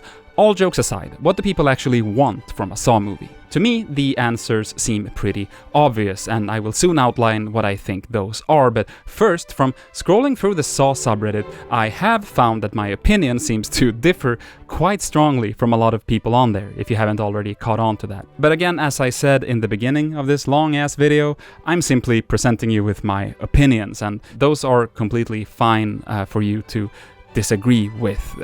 And based on the opinions that I've seen in the aforementioned subreddit, I'm starting to believe that I might be in a minority here. But if that's the case, at least I'm presenting a somewhat original opinion, right? But yes, so the question, what do people want from a Saw movie? I believe that the answer is quite simple. Kramer. And that's it. Now, if we were to flip that question and ask what do people not want from a Saw movie, I think the list can be made a bit longer. And my personal number one pick would be that I don't want an array of new characters introduced in each movie that I know will all end up dying anyway. If not in this one, then in the next one. I mean, of course people are gonna die. It's a Saw movie, but I'm not talking about the victims. I'm talking about the various cops and cop-adjacent characters. My number two pick would be that I don't want the traps to get increasingly disgusting and vile, because I believe that it'll be impossible to keep outdoing the last one forever. Keep them clever, and yes, make them painful and horrible, but first and foremost clever, and equally as psychologically terrifying as physically. And also maybe limit yourself to like 3 traps per movie and, you know, make them count. You don't have to have one every 10 minutes, just make them good. And again, I beg you, please make them make sense, make them survivable. For these movies to work, at least for me, there has to be some sort of fucked up logic to it, otherwise Kramer / whoever is doing it at this point is just a maniac. I think Kramer needs to be like a sociopath or whatever with a god complex, but he can't be just like a rabid dog building whatever fucked up thing that he can come up with without any rhyme or reason. There needs to be some kind of idiosyncratic logic to his warped worldview. And on that note, I'll reiterate again, what we do want is Kramer. To me, it feels pretty clear that after killing him off in the third one, I think, studio executives have been beating themselves up about it ever since. It's the dumbest decision they could have made, because of course we want to see Mr. Kramer do his thing and play a little game and all of that, but now they have to come up with increasingly convoluted ways to bring him back to do that, and it makes the narrative more messy each time. It feels like each screenwriter after the third movie has gotten essentially the exact same pitch from the studio heads, something along the lines of, "So Kramer's dead, but we obviously want him in the movie. You can't bring him back from the dead. We think the fandom would probably be pissed if we wrote such a huge retcon in there, but other than that, do whatever you have to do to get him back. Maybe give him a new secret sidekick that helped him all along, or maybe he planned one last trap before he died. We don't care. Just figure it out." And I guess my hot take here is, no, just bring him back. I don't know how, it doesn't have to be good. A twin brother whose body we saw in the morgue, or maybe the people in the morgue were actually paid off and they put a latex mask on some other person's body. Like, we already know that Hoffman worked closely with Kramer around that time, so who knows, maybe there could have been a flashback to when Jeff cuts Kramer's throat, but this time we get to see that Kramer actually put on this like fake neck with a metal plate underneath it and a bunch of fake blood, and maybe his cancer actually went into remission. I don't know. You want him to be back, and the audience want him to be back, so I don't fucking care about any of these other characters. Maybe Amanda a little bit, and Hoffman because he's funny to look at, and also for some reason I'm now into the idea of becoming a monk, but that's it. Hashtag bring back Kramer. I want to give a huge thank you to you for indulging me in that sort of incoherent rant that I just had, and now let's actually watch Saw 10. This movie starts off with Kramer coming out of a radiation therapy thing. He looks old and frail, which is of course partly because it's actually been like 20 years since they shot Saw 1, and this guy, love him by the way, Toby something, he's been in every Saw movie. He's great, and yeah, so he's, actually 20 years older now. When he gets too old, just put a backwards hat on him and it'll be fine. We see Kramer attend a cancer support group, and a guy named Henry talks about how he has terminal cancer, stage 4. It's very bleak and depressing. Then, back at the hospital, Kramer sees a janitor stealing from a patient, and thus, Trap 51. The janitor wakes up strapped to a chair with 2 tubes in front of his eyes. This trap isn't clearly explained to the victim, other than that he has to turn a dial to the 5th position, and if he does so, he'll get to live. So he turns the dial to 1, and one of his fingers break off. We can now gather what the other 4 dials will do. He proceeds to do a couple more fingers, but he doesn't get them all before the timer runs out, and as a result of this, the tubes suck out his eyeballs. And the satisfaction here is decent. I guess he breaks his fingers because those are what he uses to do his little thieveries, so I'll say 7. The eyes seem unrelated, but they do present us with something quite interesting, because usually if you fail your test, you die, but in this specific trap, you don't. You just lose your eyes. And therefore the avoidability is high. I mean, it would be anyway. Hello, welcome to Sweden. I mean, it would be anyway, because breaking your fingers is such an easy task in comparison to a lot of other stuff that we've encountered, so 10 out of 10. And for wickedness, I'll give it a 3, landing this trap in the C tier. God damn it, I'll just put it over here. C tier. Oh, C tier? Get it? Because eyeballs. This is why people subscribe, Jeffy boy. It's my unmatched wit. But after this trap, we flash back to the hospital, and oh sheesh y'all, 'twas a dream. For the last fantasy trap that we encountered, I don't think we put it on the board. Fuck this note. But that one was in Kramer's wife's head. This one is actually, from Kramer himself, so I think it counts. So I give this whole justification, right? Why this dream trap counts and the last dream trap don't count. And then I don't rate it. I don't rate this trap. I say all of that, and then I just move on. I'm worried about my mental state. Sometime later, Kramer is working on his last will and testament at some cafe when suddenly Henry shows up. And would you look at that? He looks as healthy as ever. But how? Well, as it turns out, there is this doctor in Norway. Yeah, I told you to remember this. It's been a while, but I told you to remember that. Remember that. And this Norwegian doctor has developed some sort of miracle cure for cancer. Now, I see you, Peter Goldfinger and Josh Stolberg. You watched the other films too, didn't you? Those are the writers of this movie. So Henry recommends Kramer to go to their website, which they go out of their way to show to the viewer, but I looked it up and I double-checked with the Wayback Machine, and it seems like it never actually existed outside of the movie, so that's a missed opportunity. But back home, Kramer looks up the website, and after some research he decides to reach out to them, and as he does that, we get to see that his email address is kramerjohn994@gmail.com. And I, of course, sent an email to it, and much to my surprise, he got back to me. He told me that he's out of the country for now, but hey, Lionsgate? Very cool. And after this, I also realized that there's a phone number. I don't even know if this will go in the video, but they mention a number, and since I got a reply from the email address, I'm now thinking, is there something on that number. I got it here. So let's see what happens, I guess. So is it not a valid...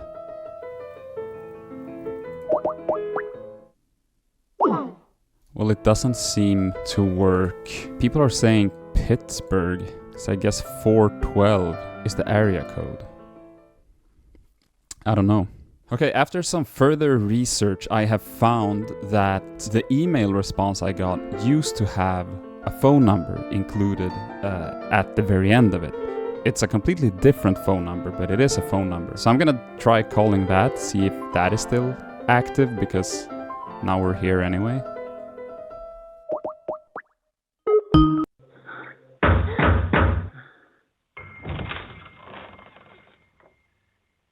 Is Tamara here? The fuck? Is Cameron here? Is that what it said? Who the fuck is Cameron? Hold on. Is Tamara here? Is Pamela here? Could that be it?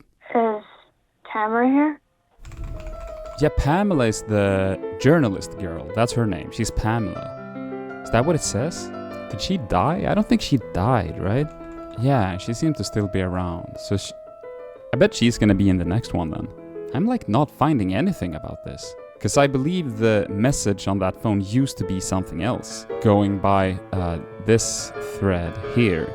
Where someone says, a computer voice told me about a bear named Josie that was once the imaginary friend of someone but has now been abandoned. Like whatever, that's something completely different. But now I'm also finding that 9 months ago, Lionsgate posted this number to the Reddit page. So that's a third number now? Oh, it is the same. Okay, that's the same that was at the end of the email. Okay, that's weird. Posts from 4 months ago said that they just redialed it and it played some horrifying shit where it was like he's right behind you, and before that people were like being prompted to like text stuff to it and it would send images back to them. This feels like a rabbit hole that from what I can find is not like very well documented, so I think we're just gonna continue on with the normal video, but I will say, you know, when Pamela shows up in the next one, and that's like a big part of the plot, you heard it here first, because I can't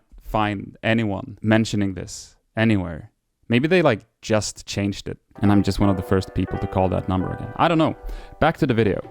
So after reaching out, the Norwegian doctor actually gets back to Kramer and they manage to squeeze him in to start treatment in just a week.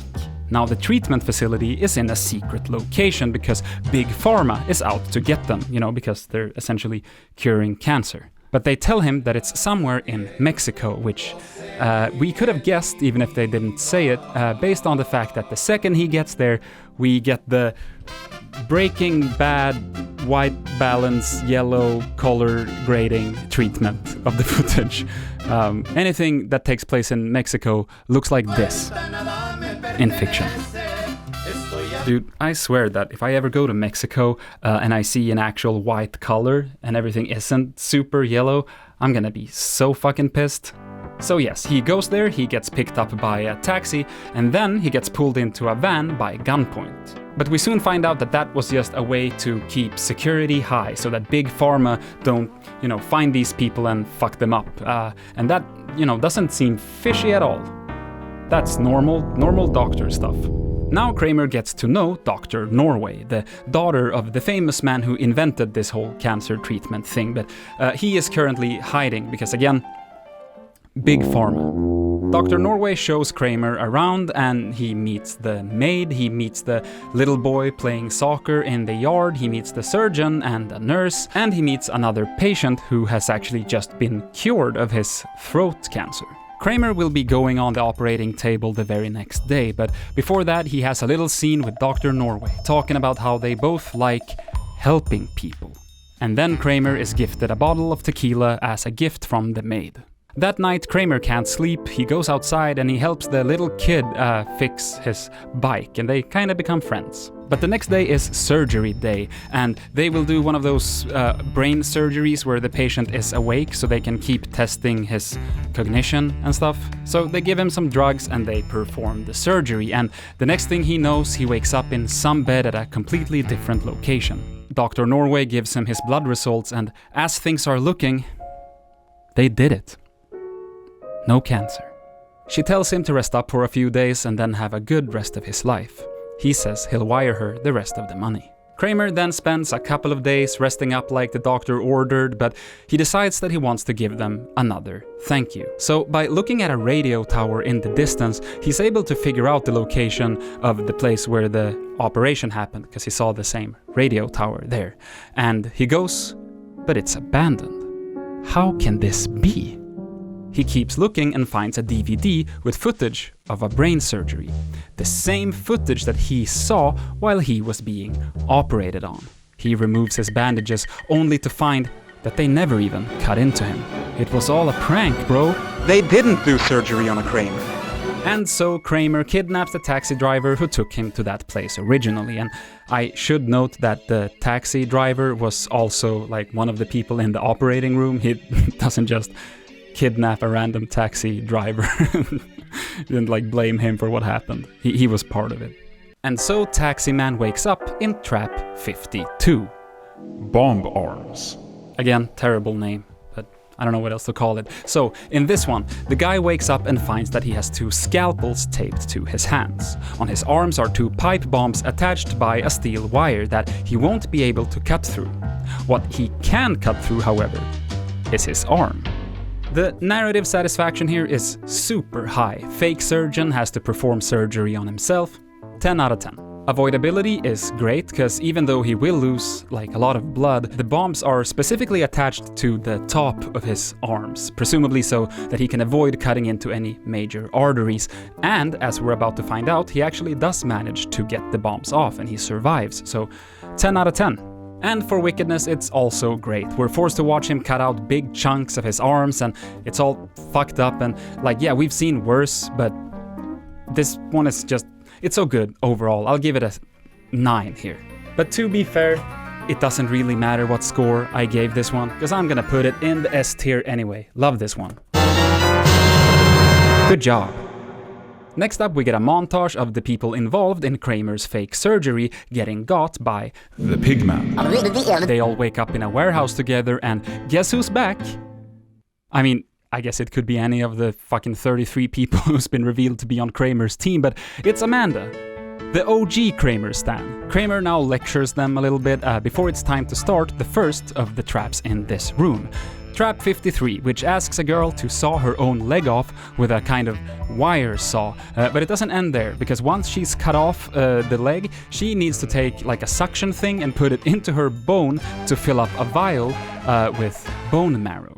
The narrative satisfaction unfortunately goes back down here again. I don't really feel that there's a super strong connection between any of this and what she did.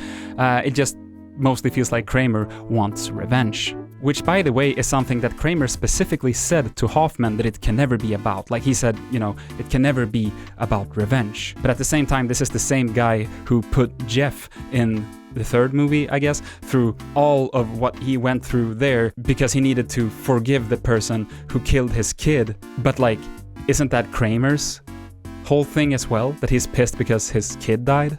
He put a guy in a knife chair because of that? I don't know, I'm starting to think that this guy isn't super consistent. Sorry. Narrative satisfaction 2. Avoidability 0. She's not gonna fucking survive this. And wickedness 10. I hate the bone marrow. So that's D tier. And as things tend to go around here, she fails at the very last second and gets her head cut off. Rest in peace. The rest of the survivors tries to get a hold of a cell phone by using the dead girl's intestines as a rope, and they manage to get it, but only for a second before Amanda comes in and takes it from them. Next up, Kramer and Amanda notice a man banging on the door on the outside of the building, so they take him inside. It turns out that it's the guy with the tumor in the throat that Kramer met in the hospital room. The guy is angry and he wants his money back from the scammers. So Amanda and Kramer decide to show him that they're already punishing these scammers. And now, Trap 54. This guy is forced to cut open his own head and take out pieces of his brain to place in like a vat to like close a circuit. I'm not sure exactly, but he does it anyway, except he isn't fast enough and he gets turned into Aku Aku from Cash Banuka. What have I got? Whoa! Narrative satisfaction 3, avoidability 0, wickedness 9. That's another D tier. We then get some emotional dialogue between Kramer and Amanda, while Throat Guy is just kinda looking on, presumably terrified. And then we swiftly move on to Trap 55, Radiation Station. This girl hangs from her foot and hand, and a radiation gun is aimed at her face. There is some sort of connection here to John's radiation therapy, but that doesn't really apply to her, so I'm just gonna give it a narrative satisfaction score of 1. The radiation beams are now blasting in her face, but she gets sort of like a club to use to crush her hand and foot so that she can come loose, and she starts with her foot so that she can swing out of the way of the radiation gun. But after doing this, the radiation beam fucking moves and then follows her and continues to blast her. And like, hey, Kramer, if you're gonna argue that you're like making these traps in a way that'll give your victims a fair chance, then why the fuck string her up like this in the first place if your radiation shooter is gonna follow her when she does like the right thing in terms of what order to take out her foot or hand? Like, shouldn't she be rewarded that she figured it out? Building it like this kind of implies that you take a sick sort of pleasure in torturing these people and seeing them suffer, which is, you know, like, yeah. But I still kind of feel like you would deny those claims. You say that this is all for them to learn a lesson, to appreciate their lives, and not for you to just get your rocks off, but I'm starting to doubt it a little bit. Anyway, therefore, avoidability 0. I mean, her skin is bubbling at this point, so the radiation poisoning is gonna kill her regardless of what happens. The wickedness is, again, high. I'll give it an 8, landing trap number 55 in the E tier. So anyway, the girl manages to crush her hand too, and then she falls to the floor. Now the only victim left is Dr. Norway. But before they can initiate her trap, Throat Guy grabs a gun and demands to stop this madness. He walks Kramer and Amanda into the room with Dr. Norway, where it is revealed that he wasn't scammed by her. He was in on it the whole time. He's her little boy toy fuck buddy, and when she managed to get a hold of her phone before, this is who she called before Amanda took the phone away. Amanda and Kramer are now put into shackles while Dr. Norway walks free. Kramer insists that the radiation girl needs to get to a hospital because she survived her trap, but Dr. Norway thinks otherwise and kills her. Bummer. And also at one point here, Dr. Norway repeats Epic Girl's catchphrase. When I realized who you really were, jigsaw. Jigsaw. Which I really wanted to point out, but I don't really have anything to say about it. Just a funny little clip.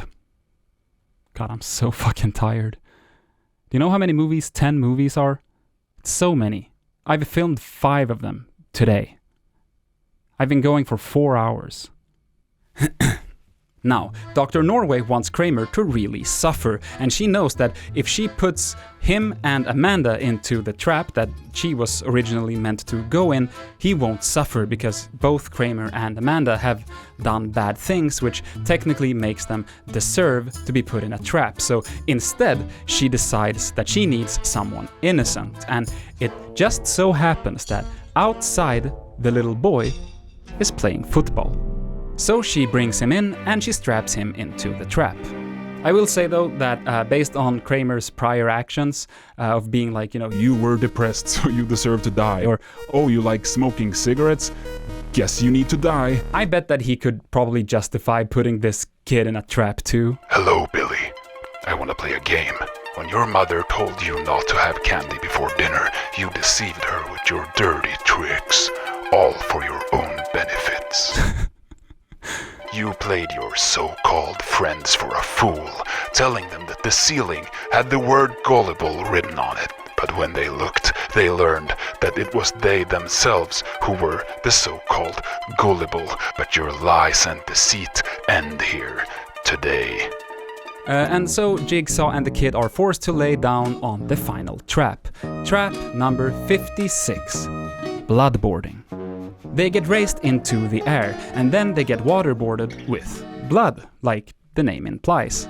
But only one of them at a time, and they can pull a lever to take over from the other. Kramer doesn't want the kid to die, so he takes most of it, but this little hero kid also pulls the lever a couple of times to get absolutely covered in blood. As this is going on, Dr. Norway and Throat Guy leave the room to get their money. Because Kramer has all of their money in that room with the glass where they can look on to the trap, so they go there to find their money. Except they can't find their money. Instead, they activate a trigger which locks the door. And this is another trap, so let me just score the bloodboarding trap first real quick. Narrative satisfaction 0, avoidability 10, wickedness 0. E tier. There we go. E tier. Okay, so Dr. Norway and Throat Guy gets locked in the room, and at the same time we see Kramer get out of his trap. He apparently planned for this all along, except for the kid. I think it was originally meant to be Kramer and Amanda, but, you know, happy accident. It all worked out in the end. The couple's room start filling up with a deadly gas, but there is a hole big enough for one person to stick their head in where they can breathe clean air. So a fight breaks out and Dr. Norway ends up killing Throat Guy, and so for the final time of this entire video, let me score the last trap of the Saw franchise. Okay, the narrative satisfaction is huge, because Dr. Norway is really written to be like the most hateable person ever, but weirdly enough, she does end up surviving for some reason, so maybe she's supposed to be in the sequel. I'll give it a 7. The avoidability can't be anything other than 10, since she does survive, and for wickedness, I mean, it's just gas, so I'll give it a 2. Landing trap number 57 in the very unexciting C tier.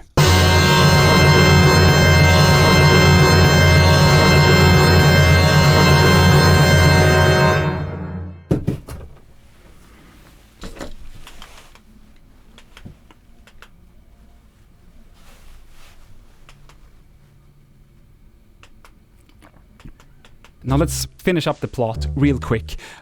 Kramer hands over the stolen money to the kid as like a thank you for being brave thing. And then Kramer and Amanda and the kid walk out of the building looking like some happy family. And instead of closing a door, like in the end of most of the other movies, this one ends with them opening a door, which is probably symbolic of something, I don't know what, but that happens. The end. Except it's 2021, baby. Of course we have a post-credit scene. Cut to the bathroom from the first movie. Henry, the guy with the fake cancer from the beginning of this movie who tricked Kramer to seek out Dr. Norway, is hung up from the ceiling. John then says, "Thank you for your help, detective." As the camera pans over to motherfucking Hoffman. My fucking dude. Of course it's gonna be fucking Hoffman. And I'm not even stoked about this because I like Hoffman, because I don't. I'm just stoked that there's a little bit of clear continuity here. Hoffman then says my favorite line of the entire movie. Out of all the men to cheat, you picked John Kramer? I mean, I call that epic bad luck. And then the machine on the guy starts doing something. I don't know what that is. And then the movie ends. So get pranked, everyone. There was actually one more trap number 58. Seems like I kinda pranked myself here as well, and didn't print this one out. Probably because I wrote in the script that the last one was the final ones. When I was going through it to make sure I had pictures for all of them, I pranked myself. So I'm just gonna use this duplicate of the carousel merry-go-round, and I'm gonna type 58 on it. I'm actually surprised that this only happened twice. Now I have absolutely no idea how to judge this one, because I don't even know what it does. I don't know if the guy dies or if he makes it out alive, and I don't know how fucked up it is. So I'll just do the only thing I can possibly think of doing. Can you see that? Place it in the S tier. See that, saw-fandom? We don't have to be enemies. S as in... So there's Hoffman. Wow! And that's it. Oh, that's all of them. Holy shit. Okay. Oh. And those were all of the Saw movies, as of right now. Now, I should have some sort of conclusion or closing statements, a summary to tie all of this together, the movies, my experience watching them and making this video, but while I'd love to have a clear-cut, straight-to-the-point conclusion, I don't think I have one of those. At least not any sort of profound one. But I will, of course, attempt to elaborate on my thoughts at least a little bit. So, to begin with, I think I'll have to state the obvious here. As has probably been evident throughout this video, I wouldn't say I necessarily enjoyed myself all that much while consuming this franchise. Now, maybe this goes without saying, but some of that could of course be chalked up to the fact that at the end of the day, I'm trying to make entertaining content, and I don't think that either of us would get much out of me just saying kinda, yeah, you know, it was fine. But honestly, that's true. Some of these movies are fine. A couple of them are even pretty good. Several of them are, you know, straight up bad, and one or two of them are among the worst movie watching experiences I've had. And I was kind of surprised about how indifferent I ended up feeling towards this franchise as a whole. Like I mentioned a couple of times before, I made a video like this about the Final Destination franchise, and while I did spend the majority of that video highlighting various contradictions and confusing plot elements, I still really enjoyed those movies. I had a lot of fun watching them. And the Saw movies shouldn't be that different, because on a surface level, you could describe any installment of any of these two franchises as a Hollywood cash grab horror film about a bunch of characters that die in various grotesque ways while trying to, you know, not do that. And after thinking about why I like the Final Destination movies more than the Saw movies, I think I know why, and if I wasn't already being extremely subjective before this, which I was, then this is where I'm gonna go all in with that. The way I see it, the Final Destination movies know very well what they are, and then they have fun with that. They don't seem to take themselves very seriously, and they don't try to be anything that they aren't, while the Saw movies, on the other hand, kinda don't do it like that. Except maybe they do. As I've been reading a lot about this lately, I've seen a lot of people mentioning that these movies really embraced the camp, especially during the FBI man/Hoffman era. So perhaps it's a me thing that I can't see that. Maybe it's the gritty vibes that keep throwing me off, but I never picked up on any, like, self-awareness. Now, don't get me wrong, I don't think that the writers, directors, or producers of these movies thought that they were making the next Citizen Kane. Of course, they were aware that this wasn't exactly fine art. But I think it'd be strange to argue that they weren't trying to constantly win back an audience who had already left, and while the hardcore fandom seems to eat up most of what they're being served, the more casual, general audience and critics have seemingly been a bit more picky. Which makes sense when each movie does a new variation of the exact same trick by saying, you know, hey, now this is gonna make it really interesting. Who's this guy? Who's this guy right here? It just kind of feels a little patronizing after a while. You can't serve me an ice cream scoop of shit time and time again, insisting that it's Belgian chocolate. I'm usually able to tell the difference.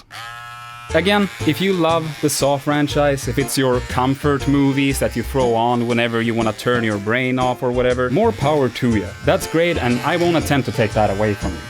And obviously I'd be lying if I now said that I wouldn't be watching every installment after this, because, you know, sunk cost fallacy and all that. For better or for worse, I'm in it for the long haul now. But if you haven't seen the Saw franchise and you've been kinda considering giving it a go, my honest advice is probably don't do that. Just watch another movie. Watch any other movie. Watch Final Destination. Or Happy Gilmore. Could watch Megamind. In fact, you know what? Here at the very end of the video, as a little treat for sticking it out, I'm just gonna rattle off 3 movies that I've watched lately that I think you should be watching instead of the Saw franchise, in no particular order. Number 1. Dream Scenario with Nicolas Cage. Very well acted, because of course, I mean, it's Nicolas Cage. Interesting plot and touches on a lot of themes that I don't really have time to go into here right now, but it's good. Grave Encounters 2. Like, yes, really, Grave Encounters 2. But you have to start with the first one, so watch that one first and then give it a day or two, and even if you're not feeling it, just watch the second one. Go in expecting nothing. Honestly, one of the funnest found footage movies I've watched in a while. And number 3, Shin Godzilla. You don't have to be like a big Godzilla fan to get it. You don't have to have seen any of the other movies. It's just a really good take on the whole big monster attacking big city thing. And it's also surprisingly funny, so there's really nothing to lose here. Now, are any of these movies similar to Saw in any other way than that they, on a surface level, might be considered horror films? Not really. But they are entertaining. And maybe that's where we leave this off. Because that's all they really have to be. I've been Jeff, you've been watching this for way too long.